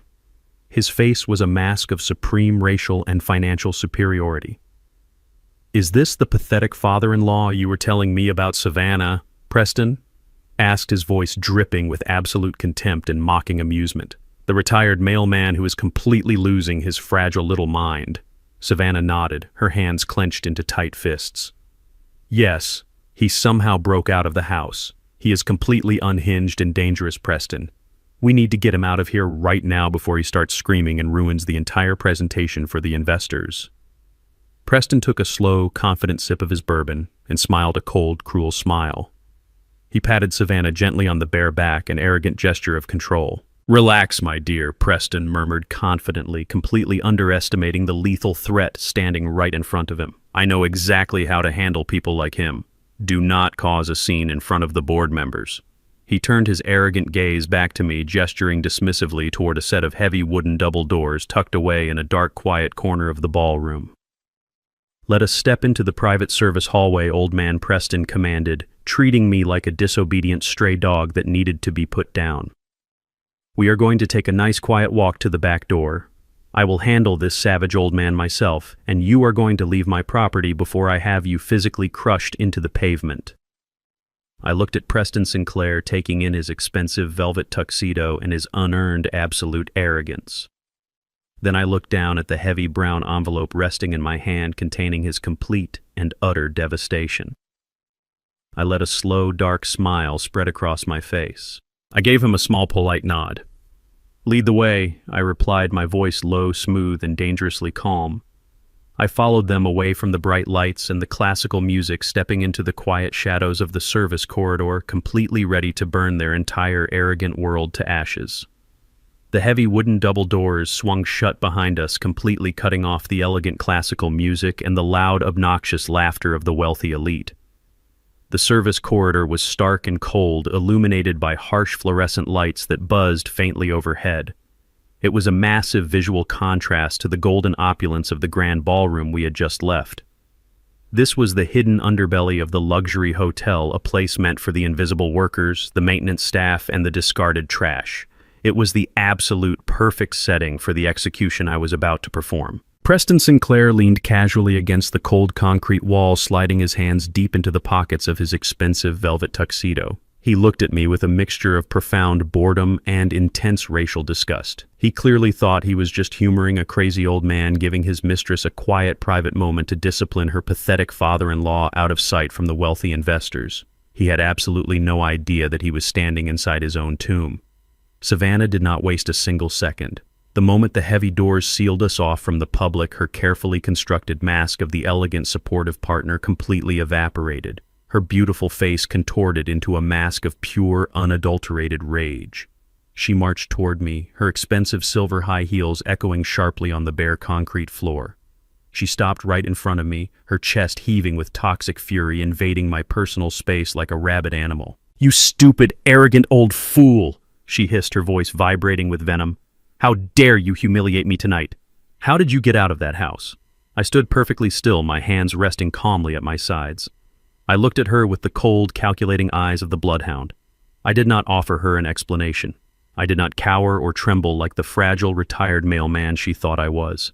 My absolute silence and my complete lack of fear pushed her over the absolute edge of her sanity. She was entirely used to me looking at the floor and shuffling my feet in submission. She raised her right hand. The heavy diamond bracelet on her wrist caught the harsh fluorescent light as her arm swung violently through the air.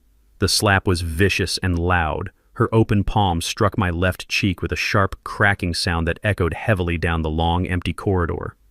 The physical sting was sharp and hot, blooming rapidly across my weathered skin. A heavy gold ring on her finger caught the edge of my lower lip, drawing a tiny bead of warm metallic blood.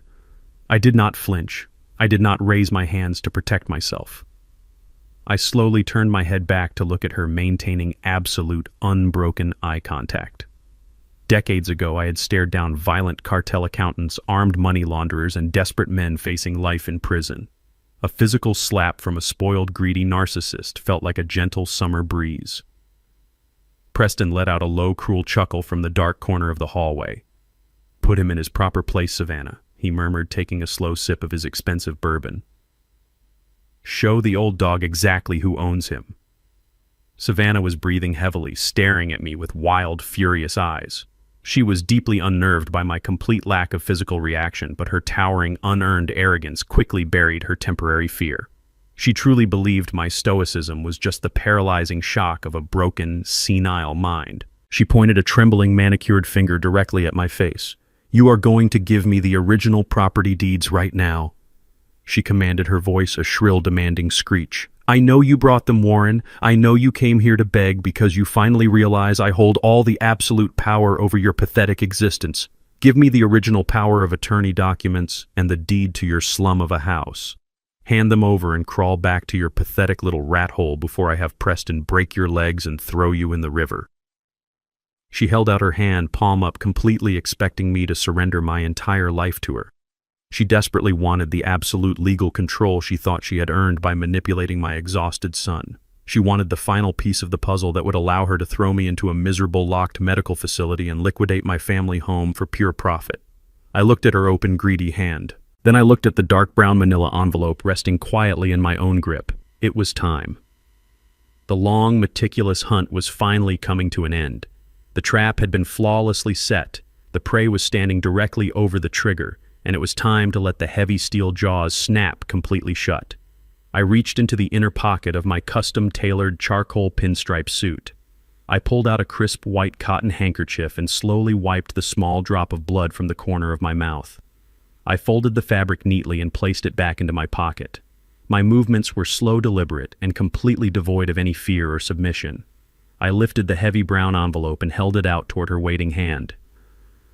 "Here you go, Savannah," I said, my voice dropping into a low, smooth, and terrifyingly calm baritone. "I brought exactly what you asked for. Your entire property, your beautiful future, and everything you have ever worked for is waiting for you right inside this envelope." Savannah let out a loud, arrogant scoff. She snatched the brown envelope from my hand with the desperate, greedy swiftness of a starving vulture stealing a piece of meat.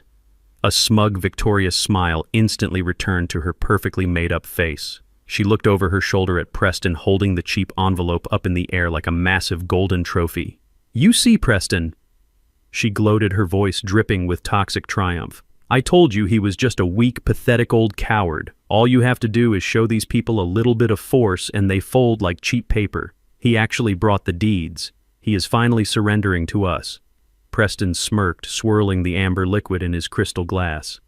"Good girl," he praised her, completely oblivious to the massive storm currently hovering directly over his head. "Now check the signatures and let us get back to the party. The wealthy investors are waiting for the big reveal." Savannah turned her full attention back to the brown envelope. She gripped the metal clasp at the top and aggressively ripped the seal open. The sound of the thick paper tearing echoed loudly in the quiet service hallway. It was a sharp, violent noise. The sound of a curtain rising on a beautiful, devastating tragedy. She slid her long, manicured fingers deep inside the opening. She was entirely expecting to feel the familiar texture of standard real estate contracts or the heavy stock of a certified property deed. She was anticipating the final legal document that would fund her lavish lifestyle and secure her complete escape from my son, Terrence. She pinched the thick stack of folded documents and eagerly pulled them out into the harsh fluorescent light. I watched her face with intense clinical fascination. It happened in absolute slow motion. Her blue eyes eagerly scanned the top of the very first page, expecting to see the logo of a local property lawyer or the stamp of a county clerk. Instead, her arrogant, victorious eyes locked onto the heavy, terrifying official seal of the United States federal government. The smug, superior smile that had been plastered across her face did not just fade away. It instantly froze and shattered as if her entire skull had been submerged in liquid nitrogen. Her breathing completely stopped. The color drained from her skin so incredibly fast she looked like a walking corpse. She stared at the bold, heavy black text printed across the top of the page. It was not a deed to my house. It was not a power of attorney granting her control of my life. It was a massive federal asset seizure order issued directly by the Federal Bureau of Investigation and fully authorized by the Department of the Treasury. And right below the terrifying federal header, clearly highlighting the exact reason for her absolute ruin, was her own name printed in bold ink next to the words corporate espionage and massive financial fraud. Her trembling fingers fumbled blindly, feeling the weight of the undeniable reality resting in her hands. She was holding the exact legal instrument of her own total destruction, and the look of pure, unadulterated horror in her eyes was the most beautiful thing I had ever seen. Savannah stood frozen in the harsh fluorescent light of the service corridor. Her breathing had completely stopped. The heavy federal asset seizure order resting in her perfectly manicured hands was not just a piece of paper. It was a mirror reflecting the absolute end of her luxurious existence. I watched her perfectly constructed, arrogant reality violently fracture into a million irreparable pieces. Her eyes darted wildly across the bold black ink, trying desperately to find a mistake or a punchline to a sick joke. But the United States Federal Bureau of Investigation does not make jokes about corporate espionage and massive financial fraud. The sheer weight of the truth finally crushed her fragile spine. Her hands began to shake with a violent, uncontrollable tremor. The thick stack of legal documents slipped through her numb fingers. They scattered across the cold concrete floor like dead leaves falling from a rotting tree. She stumbled backward, her silver high heels scraping harshly against the floor, until her back hit the cold concrete wall. She could not speak. Her throat was completely paralyzed by the suffocating grip of pure, unadulterated terror. She slowly slid down the wall until she was sitting on the dirty concrete. Her expensive silver evening gown completely ruined her hands, clutching her chest as she gasped for air. Preston Sinclair was still leaning casually against the far wall, swirling the expensive amber bourbon in his crystal glass. He had been watching the exchange with a look of mild irritation. In his deeply arrogant and privileged mind, he assumed Savannah was just having a dramatic emotional reaction to a stubborn old man. He thought I had brought a fake deed or an outdated will to try and negotiate a pathetic compromise. He let out a loud, annoyed sigh, rolling his eyes at the sudden mess of papers scattered across his pristine service hallway. "Savannah, what in the world is wrong with you?" Preston muttered, his voice dripping with condescending impatience. "Pick up those papers and stop acting like a hysterical child. We have a room full of venture capitalists waiting for us to unveil the medical device. We do not have time for these ghetto theatrics. Get the deed from the old man and let us go." Savannah did not respond. She just sat on the floor, staring blankly at the scattered papers, her mind completely broken by the sheer magnitude of her own consequences. Preston scowled, deeply offended that his mistress was ignoring a direct command. He pushed himself off the wall and marched over to us. He set his crystal glass down on a nearby service cart and crouched down to gather the scattered documents himself. He snatched the first page off the floor, fully expecting to see a residential property deed. But his arrogant blue eyes locked onto the exact same heavy federal seal that had just completely destroyed his mistress. I stood perfectly still, watching the exact moment the powerful tech billionaire realized he was standing on a landmine that had already detonated. The first document he picked up was the official federal freeze order. It explicitly detailed the immediate suspension of Vanguard Tech Ventures and listed his name as the primary target of an active federal money laundering and wire fraud investigation. But that was not the document that completely broke his mind. That honor belonged to the second page he scooped off the floor. It was the certified debt transfer agreement I had personally executed that very morning with Richard Croft at the First Atlanta Fidelity Bank. Preston stared at the heavily highlighted banking records. They clearly proved that his massive $5 million corporate loan, the very money he used to fund his lavish lifestyle and his fake tech empire, had been completely sold. The bank had dumped his toxic debt to avoid federal prosecution. and the sole legal entity that purchased that $5 million debt was a private, anonymous ghost corporation called the Yvonne Trust. Preston's heart rate spiked so fast I could practically see the pulse pounding in his neck. His perfectly manicured hands began to shake, matching the exact same pathetic tremor that had just overcome Savannah. He frantically flipped through the pages, reading the attached bank statements that proved his company accounts were currently frozen at exactly $0. He read the aggressive legal clause that explicitly granted the Yvonne Trust the immediate unyielding right to seize all of his corporate assets, including the stolen medical patent, the very second his accounts defaulted. He realized with a sickening absolute clarity that he did not own his company anymore. He did not own his luxury cars or his penthouse apartment. Every single thing he falsely claimed to possess was now legally owned by the mysterious trust fund holding his massive unpayable debt. His entire arrogant identity was built on stolen wealth, and that wealth had just been completely evaporated by a man he thought was a senile retired mailman. The color drained completely from his face, leaving his skin a sickly pale white. Thick beads of cold sweat broke out across his forehead, ruining his perfectly styled hair. He slowly looked up from the scattered papers on the concrete floor. His arrogant, mocking gaze was entirely gone. It was instantly replaced by the wide, terrified stare of a cornered rat who suddenly realized it was locked inside a cage with a starving lion. He looked at my polished leather shoes and slowly panned up to my custom-tailored charcoal pinstripe suit. He finally looked into my cold, unyielding eyes. His brain was violently misfiring, trying to connect the dots between the fragile old man Savannah had described and the lethal federal executioner standing right in front of him. He could not comprehend how an elderly black man from the south side of Atlanta possessed the financial firepower to buy a $5 million corporate debt in a single afternoon. "You," Preston wheezed, his voice completely breaking into a high-pitched, pathetic whisper. He swallowed hard, a loud, audible gulping sound, trying to force air into his tightening lungs. "You bought my debt. The bank sold you my entire company. Who are you?" I did not smile. I did not offer him a single ounce of mercy or comfort. I slowly reached up with my steady, calloused hands and calmly adjusted the knot of my dark crimson silk tie, making sure it sat perfectly straight against my collar.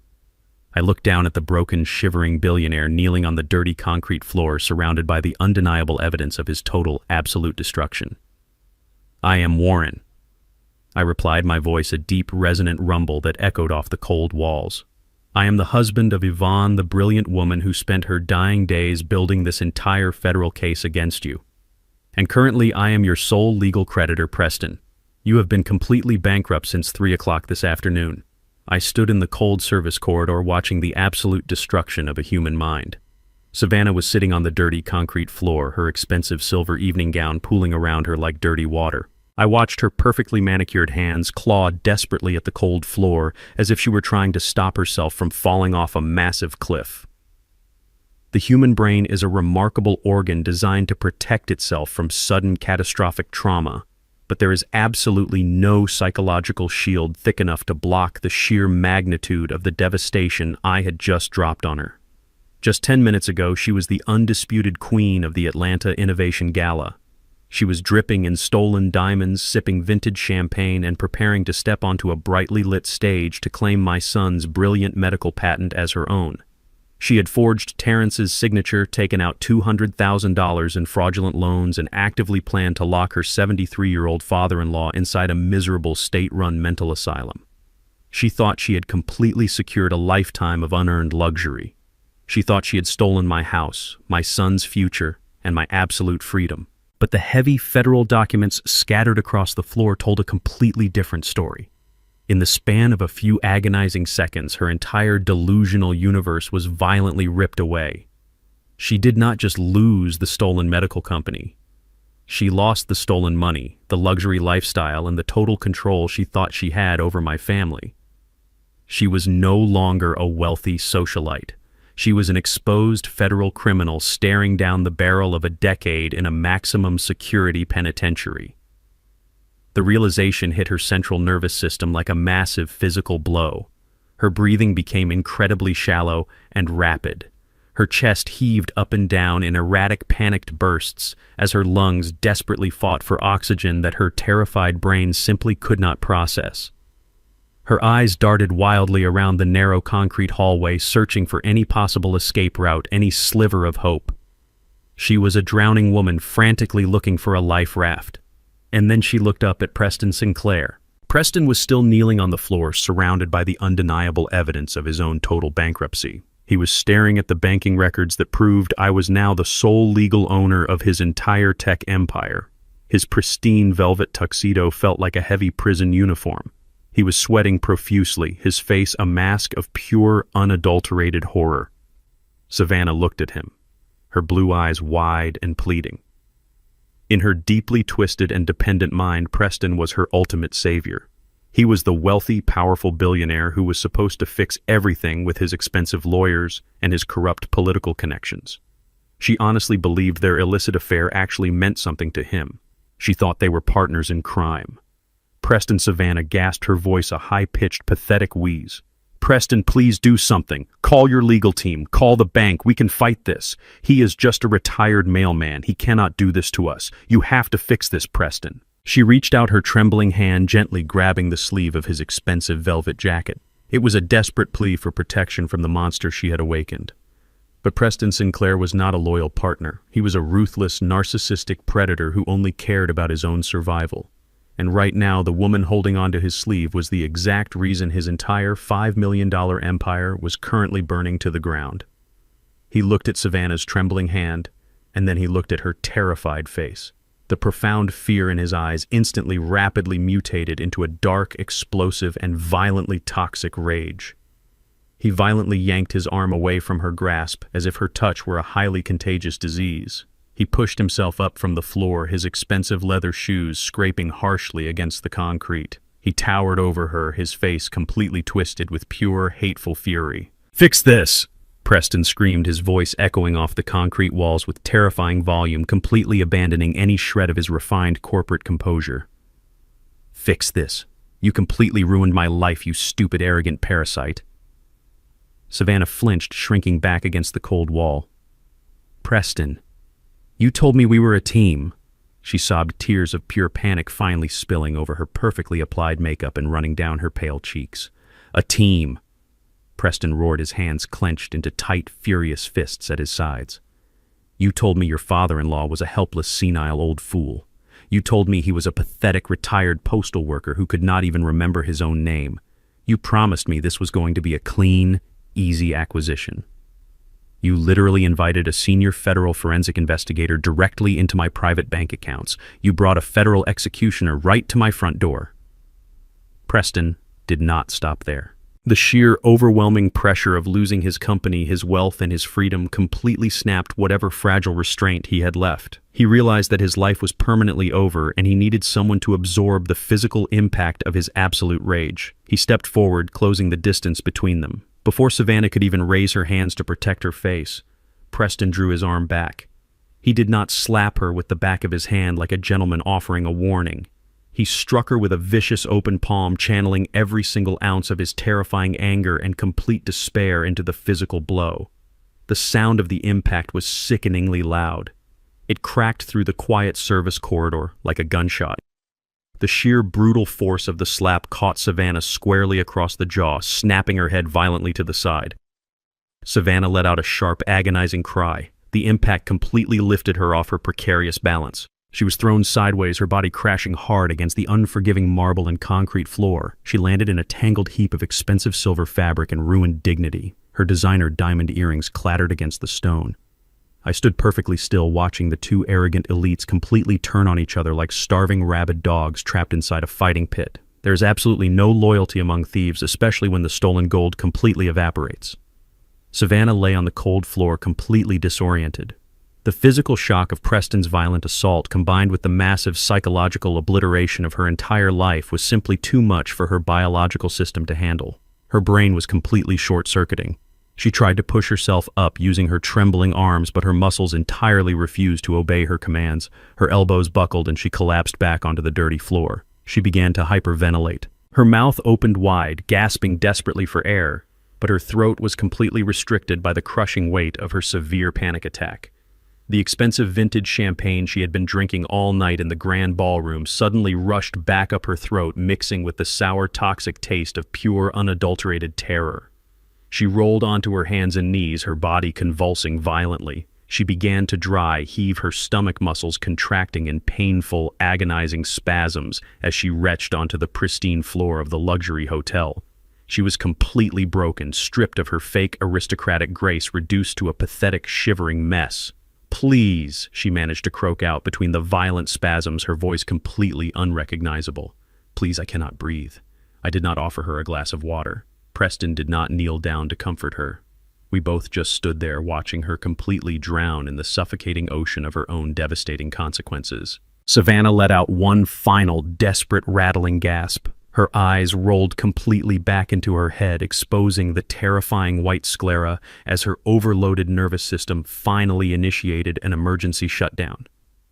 Her arms gave out completely. Her head slumped forward, hitting the cold floor with a dull, heavy thud.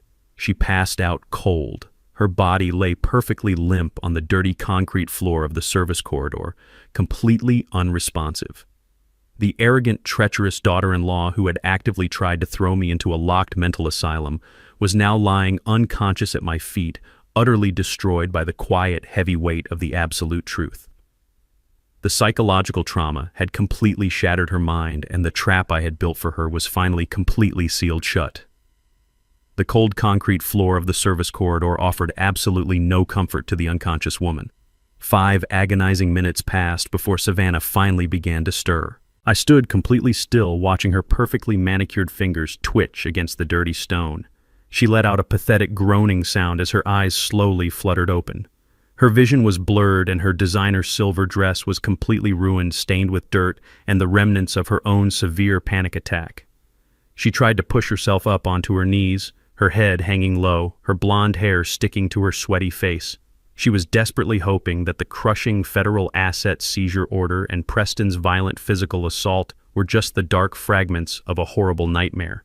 But the nightmare was completely real, and it was about to get infinitely worse. Before she could even gather the strength to stand up, the heavy wooden double doors leading to the grand ballroom burst wide open with an explosive, violent force. It was not the hotel security staff responding to a noise complaint. A highly coordinated team of armed federal agents and local police officers flooded into the narrow hallway. Their heavy black tactical boots pounded against the polished floor, shaking the very foundation of the luxury hotel. Bright flashlights cut through the dim fluorescent lighting. The loud authoritative shouts of law enforcement echoed off the walls, commanding everyone to freeze and put their hands in the air. Preston Sinclair tried to make a sudden, desperate run for the emergency exit, but his arrogant billionaire status offered absolutely zero protection against federal authorities. 2 massive tactical agents slammed him violently against the concrete wall. The sickening crunch of his expensive velvet tuxedo hitting the hard stone was immediately followed by the sharp, heavy metallic click of cold steel handcuffs locking tightly around his wrists. Savannah sat on the floor, completely paralyzed by the sheer magnitude of the raid. The elegant high society tech gala happening just on the other side of the doors had been completely shut down. The wealthy venture capitalists and arrogant corporate elites were currently being held in the main room, watching the spectacular public downfall of the man who had just promised them the future of medical innovation. Savannah pressed her back against the wall, pulling her knees to her chest, sobbing uncontrollably as the federal agents secured the perimeter. The radio chatter from the police officers filled the air with a cold, clinical reality. She looked up at me, her tear-streaked face twisting into a mask of pure, unadulterated desperation. She was frantically searching her broken mind for a way out, a loophole, a lie she could spin to save her own skin. But her entire network of deception was about to be permanently eradicated from the face of the earth. Through the chaotic sea of dark uniforms and flashing badges, a single civilian figure slowly walked into the service corridor. The armed agents naturally parted to let him through because I had specifically cleared his arrival with the Federal Task Force commander earlier that afternoon. It was my son. It was Terrence. He was no longer wearing the exhausted, defeated expression of a man bleeding out from a failing medical startup. He was wearing a dark suit, his posture completely straight, his jaw clenched tight with a profound, terrifying resolve. I had sent him a simple text message 3 hours ago telling him to come to the downtown luxury hotel and wait in the lobby until the police arrived. He stepped into the harsh light of the hallway and stopped right next to me. He did not look like a grieving son mourning the sudden loss of his mother anymore. He looked exactly like the bloodhound. He looked like a man who had finally seen the absolute unfiltered truth. Terrence stood perfectly still, his dark eyes slowly scanning the absolute wreckage of the service corridor. He looked at Preston Sinclair groaning against the wall with his hands bound in heavy steel chains. He looked at the massive stack of federal banking records and asset seizure orders scattered across the wet concrete floor. And then his eyes fell upon the glossy, high-definition surveillance photographs resting near his expensive leather shoes. I watched my son look down at the crystal-clear images of his beautiful wife wearing designer clothes and intimately kissing the very man who had arrogantly rejected his medical patent 6 months ago. He saw the pictures of them holding hands entering luxury hotel rooms and laughing together while he was sitting alone in a cold laboratory slowly going bankrupt. The final heavy curtain of his complete blindness was violently ripped away. Savannah saw the exact moment his eyes locked onto the affair photographs. A fresh wave of absolute terror washed over her pale face. She realized her ultimate safety net, the husband she had manipulated and abused for 5 years, was currently looking directly at her unforgivable treason. She scrambled frantically to her hands and knees, ignoring the federal agents standing all around her. She crawled across the dirty concrete floor, weeping hysterically, her silver dress dragging behind her like a heavy chain of guilt. She reached Terrence and threw her arms around his legs, clinging to him with the desperate, pathetic grip of a drowning parasite. "Terrence, please," she wailed, her voice cracking and echoing tragically in the narrow hallway. "Honey, you have to listen to me. Your father is completely insane. He is trying to ruin me. He forged those pictures, Terrence. He set this entire thing up because he is a crazy old man and he hates me. Please, baby, tell them to let me go. I love you so much. It is all a lie." The entire hallway fell into a dead heavy silence. The federal agent stopped moving, waiting to see how the young inventor would react to the weeping woman clinging to his legs. Savannah buried her face in his dark trousers, sobbing loudly, pouring every single ounce of her manipulative energy into the performance. She honestly believed that her fake tears and her familiar physical touch would trigger his deep protective instincts. She thought he was still the same exhausted, broken man who had blindly trusted her just that morning. She thought she could still gaslight him into believing the retired mailman was the true villain of the story. But Terrence did not reach down to comfort her. He did not stroke her blonde hair or whisper that everything would be okay. He stood absolutely rigid, a cold, impenetrable fortress of righteous anger. He looked down at the woman who had secretly drained his bank accounts, forged his signatures, and actively plotted to throw his elderly father into a locked mental asylum. He reached his steady hand into the inside pocket of his dark suit jacket. He did not pull out a handkerchief to dry her fake tears. He pulled out a thick, heavy stack of crisp white legal documents. He held them tightly in his hand, his knuckles turning slightly white from the pressure. He looked at Savannah with an expression of pure, absolute disgust that cut deeper than any physical blow ever could. "Let go of me," Savannah Terrence commanded, his voice completely devoid of any warmth or affection, dropping into a low, dangerous tone that sounded exactly like my own. He forcefully stepped back, breaking her desperate physical grip, leaving her completely unsupported on the cold floor. He threw the heavy legal documents directly at her chest. They hit her and scattered over her ruined dress. "Those are your divorce papers and a permanent judicial restraining order." Terrence stated, his words ringing out with lethal, crystal-clear precision. "You are absolutely entirely erased from my life." Savannah gasped, shaking her head in violent denial, clutching the papers with trembling hands. "No, Terrence, you cannot do this," she pleaded, her voice a pathetic whisper. "You do not understand." "Yvonne, my mother understood everything." Terrence interrupted, his voice rising with a fierce, protective fury. "She understood exactly what kind of monster you were. She sent a delayed, encrypted email to my private server. It arrived exactly 1 hour ago. I heard the voice recording, Savannah. I saw the offshore wire transfers. I heard you planning to steal my medical patent with that racist criminal standing against the wall. You did not just betray my trust and steal my life work. You actively tried to lock my grieving father inside a miserable mental institution to steal his home. You are absolute, unredeemable scum. My wife was barely in the ground when my daughter-in-law walked up to me in the pouring rain and told me to pack my bags for a cheap nursing home. I did not say a single word. I just got into my neighbor's truck and let him drive me away, but he did not take me home. He drove me to a deserted warehouse on the edge of Atlanta, handed me a key, and said, "This is something only you can know, and you must never tell your son." I stood there in shock as I opened the heavy metal door and realized that everything I thought I knew was a complete lie. For the last 2 years, my sweet, gentle wife had been hiding a massive and dangerous secret. Before I tell you what was inside that room, let me know where you are watching from in the comments below.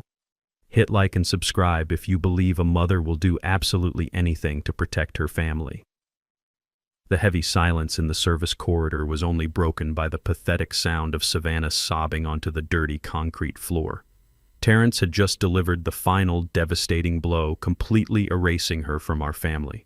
She was utterly broken, stripped of her fake aristocratic elegance, and left with absolutely nothing. But the absolute worst of human nature was about to reveal itself right in front of our eyes, when a sinking ship is finally going down. The rats do not hold hands and sing songs of loyalty.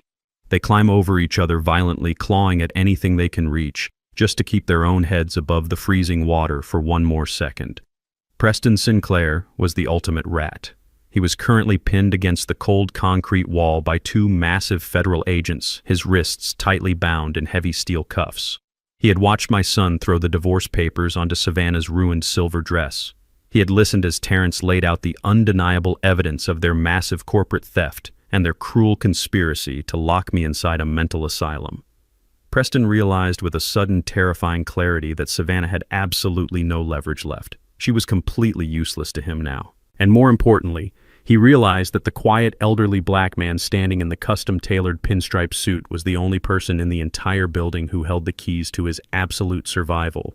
Preston completely ignored Savannah weeping on the floor. He ignored my son Terrence, who had just reclaimed his dignity and his stolen medical patent.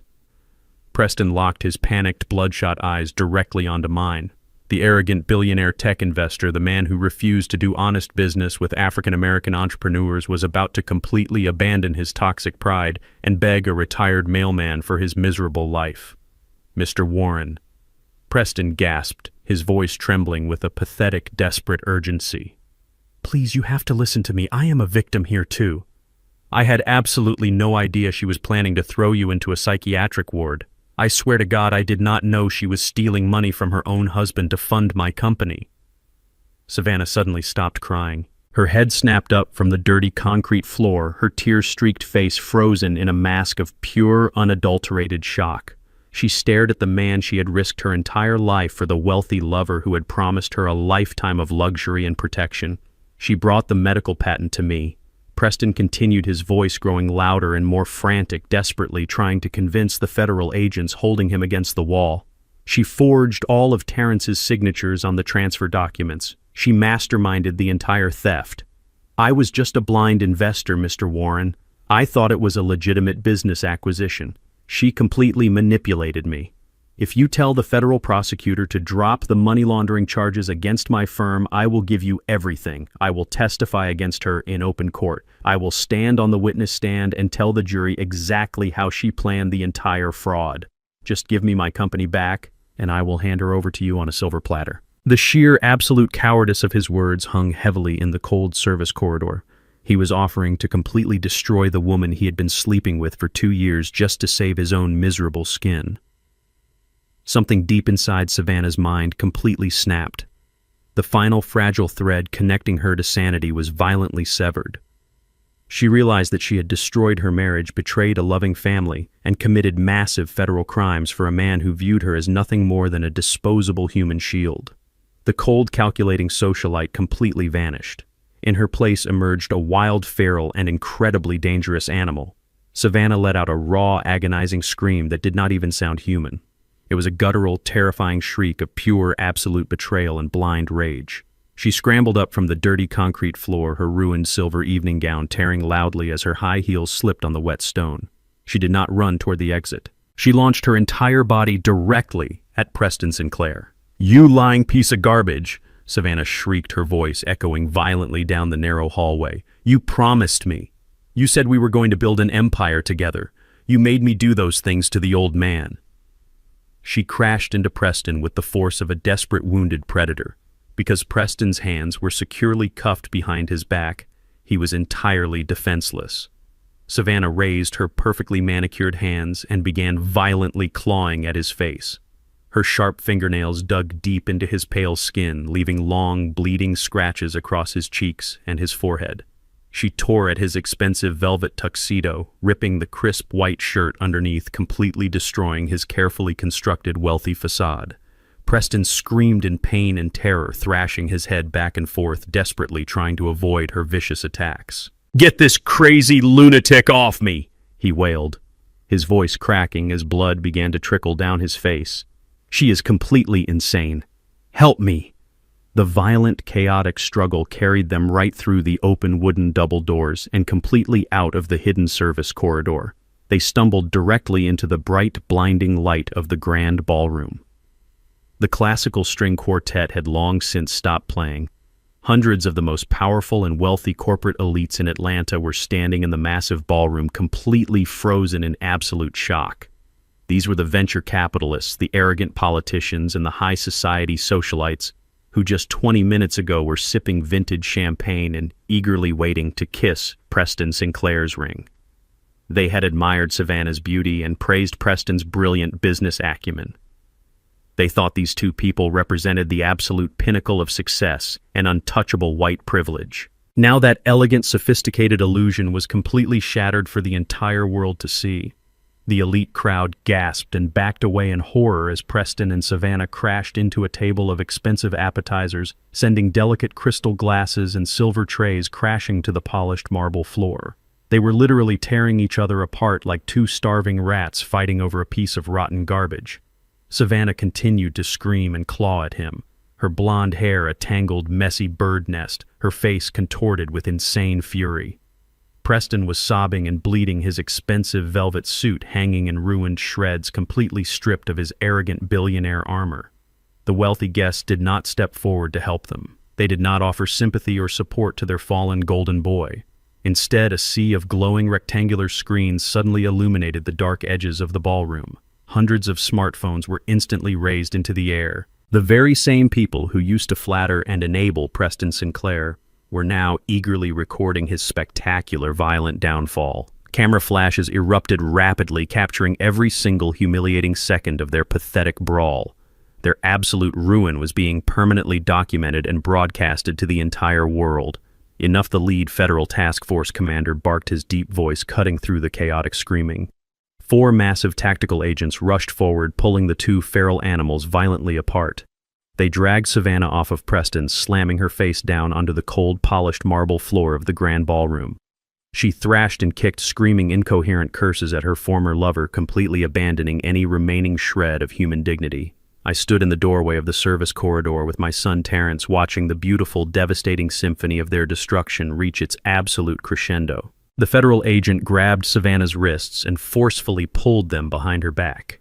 The sound echoed perfectly across the massive, silent ballroom. It was the sharp, heavy metallic click of cold steel snapping completely shut. The handcuffs locked tightly around her wrists, permanently binding her to the devastating consequences of her own greedy actions. "Get them both out of my sight," the federal commander ordered loudly. The armed agents hauled Savannah and Preston roughly to their feet. They did not take them out through the hidden back exit to spare them any embarrassment. They dragged the two bleeding, sobbing criminals right through the very center of the grand ballroom. They were paraded past the hundreds of flashing smartphone cameras, past the disgusted stares of their former elite colleagues, and past the massive digital banners celebrating their stolen achievements. Their wailing cries faded slowly as they were pushed out the heavy brass front doors and shoved into the back of waiting federal transport vehicles. The trap was finally completely empty, and the long, terrifying hunt of the bloodhound was officially over. The sun rose over Atlanta on Saturday morning, casting a warm, golden light through the kitchen windows of my quiet suburban home. It was the first time in 2 years that the air inside my house felt completely clean. The toxic, heavy shadow that Savannah had cast over our family was entirely gone.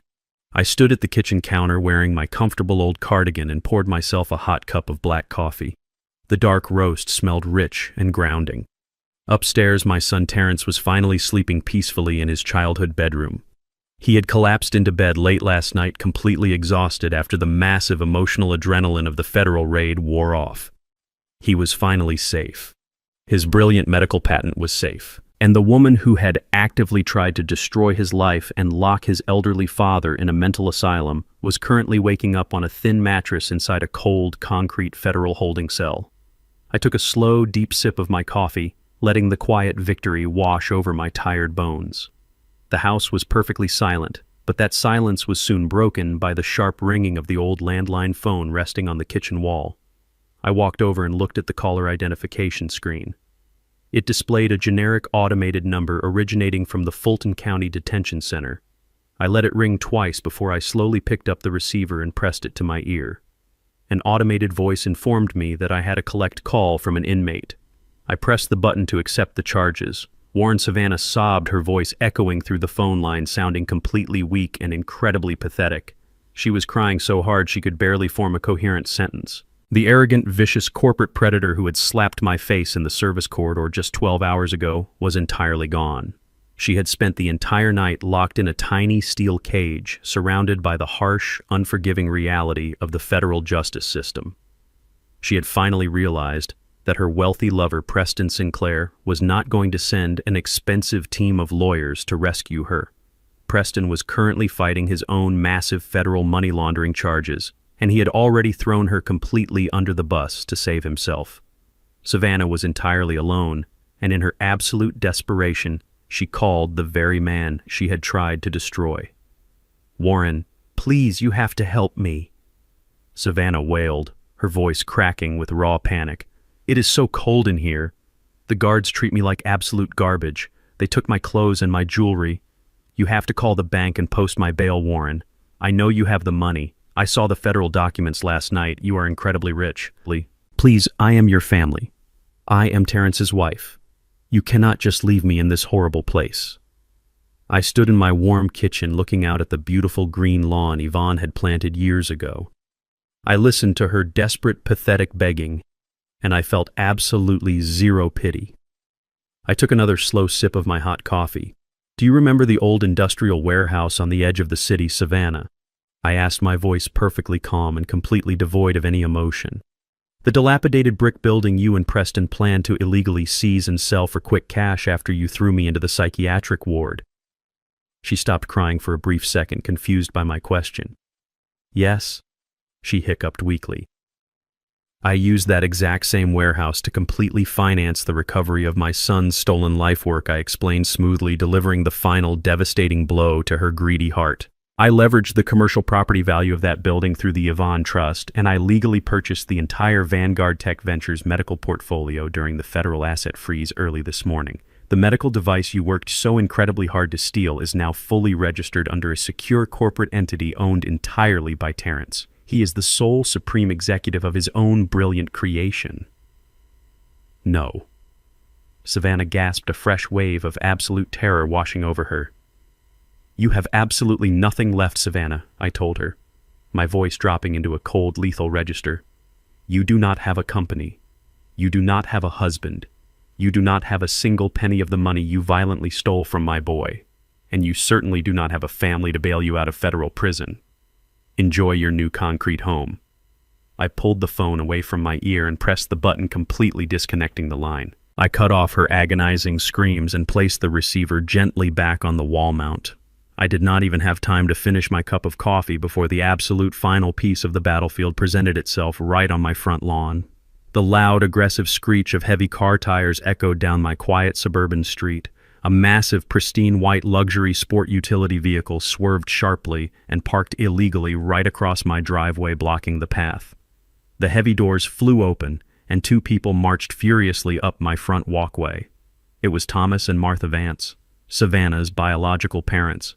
They were the exact arrogant, wealthy people who had taught their daughter how to look down on the rest of the world. They were an older white couple who wore expensive country club attire and carried an unbearable sense of racial and financial superiority everywhere they went. For 5 years, they had refused to invite me or Yvonne to their lavish holiday parties. They made passive-aggressive racist comments about my neighborhood, and they treated my brilliant son like he was a hired servant who had somehow tricked their perfect blonde daughter into marriage. I unlocked the front door and stepped out onto the wooden porch before they could even ring the bell. I stood at the top of the stairs looking down at them. Thomas Vance was red in the face, breathing heavily, his fists clenched tightly at his sides. Martha stood right behind him, pointing a shaking, manicured finger directly at my face. "Where is my daughter, you crazy old fool?" Thomas roared, his loud, aggressive voice shattering the peaceful Saturday morning. "We got a call from the police department saying Savannah was arrested at a corporate gala last night. We know exactly what you did, Warren. We know you set her up. You and your pathetic son planted fake evidence to steal her company. You are going to pay for this." Martha shrieked, her face twisted with pure aristocratic hatred. "We have the best defense attorneys in Atlanta on speed dial. We are going to sue you for everything you own.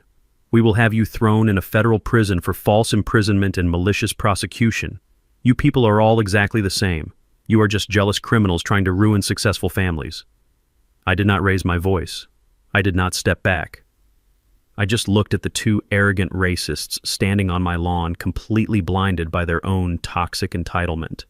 They thought they could simply march onto my property and bully an elderly black man into submission with loud threats and expensive lawyers. I reached into the large pocket of my comfortable wool cardigan. I pulled out a thin black leather folder. I had anticipated their arrival, and the bloodhound always prepares for every single variable. I opened the folder and pulled out 3 crisp, highlighted financial documents. I held them up in the bright morning sunlight for Thomas and Martha to see clearly. "You are absolutely right about one thing, Thomas," I said, my voice a low, steady rumble that instantly silenced his aggressive shouting. "Your daughter was incredibly successful at stealing money. But she did not just use the stolen corporate funds to buy diamond earrings and luxury hotel suites for herself." Thomas frowned, his aggressive posture faltering slightly as he looked at the official bank seals printed on the pages I was holding. "My forensic accountant spent the entire night tracking the offshore wire transfers your daughter initiated over the last 2 years, I explained coldly. "It turns out Savannah was heavily subsidizing your perfect wealthy lifestyle, using the money she violently embezzled from my son's medical startup and from Preston's fraudulent investors." Martha gasped, taking a sudden step backward as if the papers I held were highly radioactive. "That is a complete lie," she stammered defensively. "Savannah is a successful executive. She gave us legitimate financial gifts. There is absolutely no such thing as a legitimate gift when the money is stolen from a federal bank account." "Martha," I corrected her sharply, locking my eyes directly onto hers. "These documents show a direct wire transfer of $100,000 into your personal account, which you immediately used to purchase that brand new luxury boat docked at your private lake house. Another transfer of $50,000 paid for your exclusive country club membership fees. You have been living like absolute royalty on money your daughter stole from a black man." The profound, absolute horror finally washed over their privileged, arrogant faces. The blood drained from Thomas Vance's cheeks, leaving him looking like a sick old ghost. They realized they were not just the angry parents of a wrongly accused daughter. They were the direct beneficiaries of a massive federal money laundering conspiracy. Under federal law, the government has the absolute right to seize any and all assets purchased with embezzled funds. I told them, outlining their total doom with cold, ruthless precision. "The federal agents are already compiling the warrants. If you do not turn around, get in your car, and leave my property right this second, I will make one phone call to the federal task force commander. I will hand over these specific wire transfers, and I will have both of you formally indicted as active accomplices for knowingly receiving and harboring stolen federal assets. You will lose your boat, your country club, and your massive house.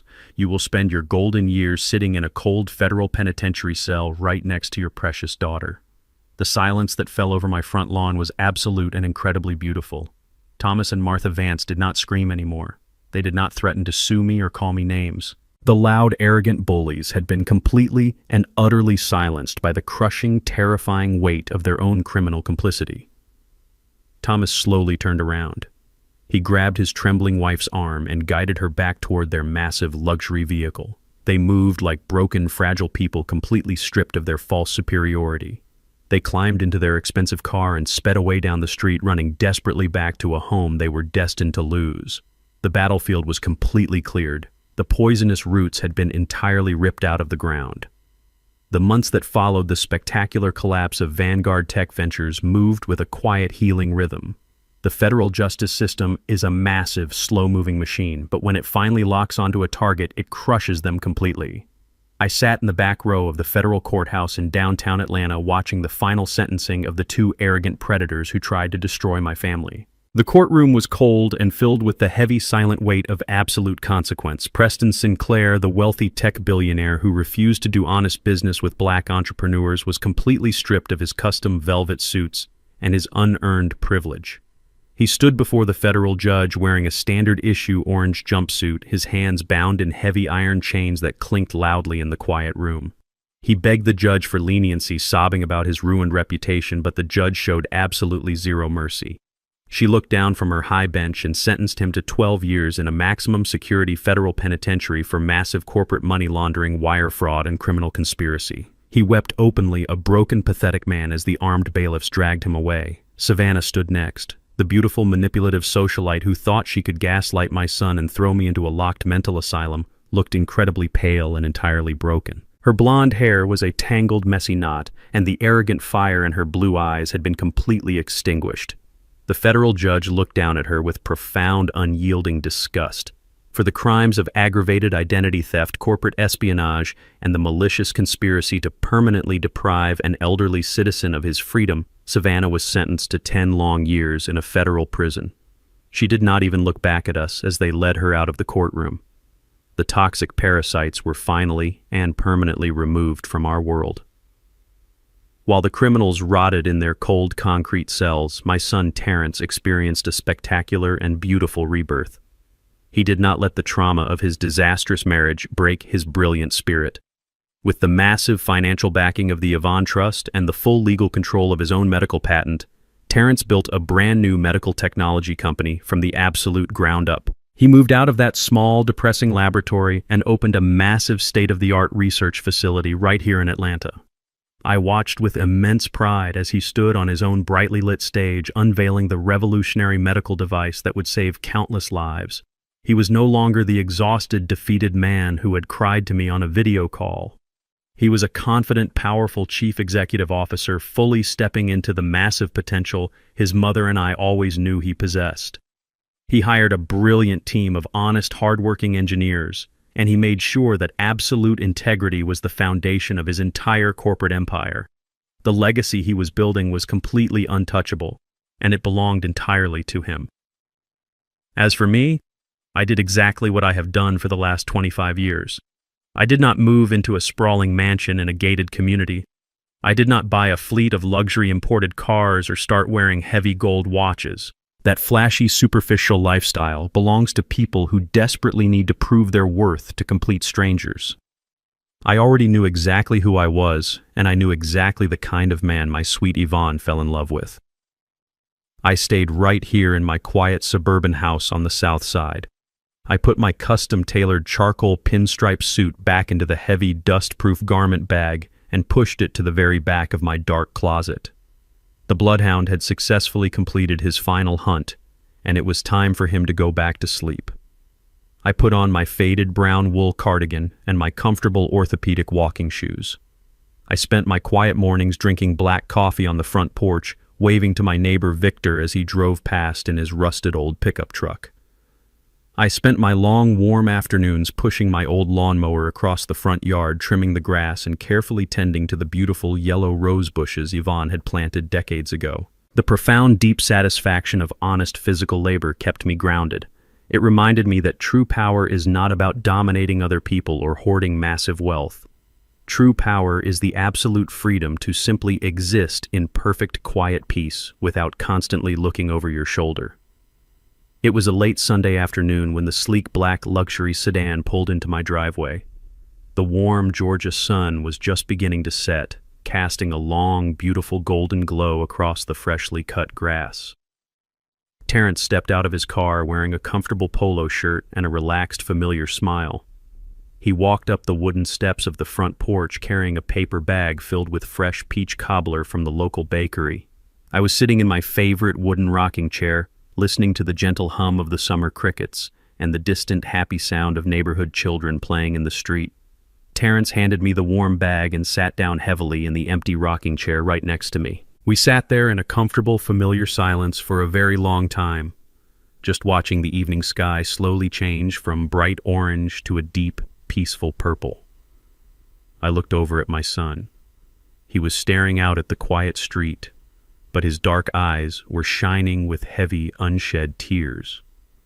The massive emotional weight of the past year, the betrayal, the federal raid, the trial, and the glorious rebuilding of his life was finally catching up to him in the profound safety of our shared silence. He leaned forward, resting his elbows on his knees, and buried his face deep in his hands. Dad Terrence whispered, his voice cracking with a deep, profound sorrow that broke my heart. I am so incredibly sorry. I am so sorry I ever doubted you. I am so sorry I let that monster into our home, and I am so sorry I almost let her lock you away. I was completely blind, and I almost lost you forever because I was entirely too stupid to see the absolute truth standing right in front of me. He began to weep quietly, the heavy, honest tears of a good man releasing a massive burden of lingering guilt. I did not interrupt him. I let him cry because I knew he desperately needed to completely empty his soul of that toxic poison. When his tears finally began to slow down, I reached out my calloused, weathered hand. I placed it firmly on his broad shoulder, offering him the warm, steady, unwavering strength of a father who had never once stopped loving him. I looked at my boy, and I gave him a soft, gentle smile. "You do not ever need to apologize to me, Terrence," I told him, my voice a low, comforting rumble in the quiet evening air.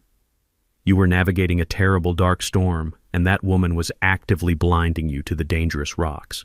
But you survived it. We survived it, and we absolutely did not do it alone." I looked up at the darkening Atlanta sky, thinking about the brilliant, beautiful woman who had spent her final dying days mapping out an entire criminal conspiracy in a cold industrial warehouse just to keep her family safe. "Your mother protected us, Terrence," I said softly, feeling a deep, warm, comforting presence settling over the old wooden porch. She saw the deadly danger long before either of us did, and she gave me the exact tools I needed to completely dismantle their trap. She loved you more than life itself, and she made absolutely sure that nobody would ever steal your future. Do not carry this heavy guilt anymore, my son. The dark storm is completely over. Your mother protected us, and we are safe now. It was a bright, warm Sunday morning when I drove my rusted pickup truck back to the quiet cemetery on the outskirts of Atlanta. The sky above was a brilliant, crystal-clear blue, completely different from the dark, freezing rain that had soaked my clothes on the day we put my sweet Yvonne into the ground. The air smelled of fresh pine needles and warm earth. The heavy, dark storm that had violently threatened to consume my family was completely gone, leaving behind a profound, unbroken peace. I parked my truck near the iron gates and walked slowly across the freshly cut green grass, holding a single pristine white rose in my calloused hand. I reached her headstone and stood there for a long time, just listening to the gentle rustling of the leaves in the ancient oak trees above. I slowly knelt down. My knees popped a little, reminding me of my 73 years on this earth. But the pain was entirely manageable. I placed the beautiful white rose gently against the cool gray stone right beneath her perfectly engraved name. "I did it, Yvonne." I whispered, my voice thick with emotion but completely steady. "I did exactly what you asked me to do. I found your hidden warehouse. I saw the massive, incredible war room you built while you were so incredibly sick. I took the undeniable evidence you gathered, and I used it to absolutely destroy the monsters who were trying to ruin our boy. Terrence is completely safe now, my love. He has his medical patent back. He opened his own massive research facility, and he is thriving. Savannah is sitting in a federal prison cell, and she will not see the outside world for 10 long years. You protected us, Yvonne. Even when you were dying, you were the fiercest protector this family ever had. I am so incredibly proud of you, and I miss you every single day." I rested my hand on the warm granite of her headstone, feeling a deep, spiritual connection to the brilliant woman who had shared my life for 45 years. She was a high school teacher who loved baking peach cobbler, but underneath that gentle exterior she possessed the strategic mind of a master chess player. She knew exactly how the world worked, and she knew exactly how society viewed people like us. Society has a very specific and incredibly cruel way of looking at a man like me. When you are an older African-American man walking through a wealthy suburban neighborhood, or standing in the pristine marble lobby of a high-rise corporate bank, people do not see a lifetime of achievement. They do not see a brilliant mind or a senior federal forensic auditor who used to take down global money laundering syndicates for the United States government. They look at my faded brown wool cardigan, my scuffed orthopedic shoes, and the deep, heavy wrinkles lining my dark skin, and they immediately write me off as completely insignificant. They look at the color of my skin and my humble demeanor, and they instantly decide that I am uneducated, helpless, and entirely disposable. They see a fragile, retired postal worker who probably needs help crossing a busy street. Savannah and her wealthy, arrogant lover, Preston Sinclair, built their entire criminal strategy on that exact racist, ageist assumption. They thought my quiet demeanor was a symptom of a rotting, senile brain. They thought my endless patience was a clear sign of absolute weakness. They thought they could easily forge documents, steal my son's legacy, and throw me into a miserable, locked psychiatric ward because they truly believed a black man in his 70s had absolutely zero power to fight back against their wealthy white privilege. They never once stopped to consider that the old man sitting silently in the faded armchair staring blankly at the wall was actually taking meticulous mental notes. They never realized that while they were loudly insulting me in my own living room, I was actively mapping out the complete destruction of their entire corporate empire. They confused my strategic silence with total surrender. That was their absolute fatal mistake. The invisibility of being an old black man in America is a heavy burden to carry, but if you know how to use it, that invisibility becomes your absolute greatest weapon. I let them believe their own arrogant lies. I let them think they were the apex predators hunting a weak, helpless animal. I put on the disguise of the confused, retired mailman, and I walked right past their security desks into their private offices and deep into their encrypted bank accounts without anyone ever noticing my presence. True justice is never born from loud, explosive anger. Savannah operated on pure, toxic emotion. She threw theatrical tantrums, she smashed doors with heavy hammers, and she screamed violently in hotel hallways when she finally lost control. But loud anger is incredibly sloppy. It blinds you to your own mistakes, and it leaves massive holes in your defense.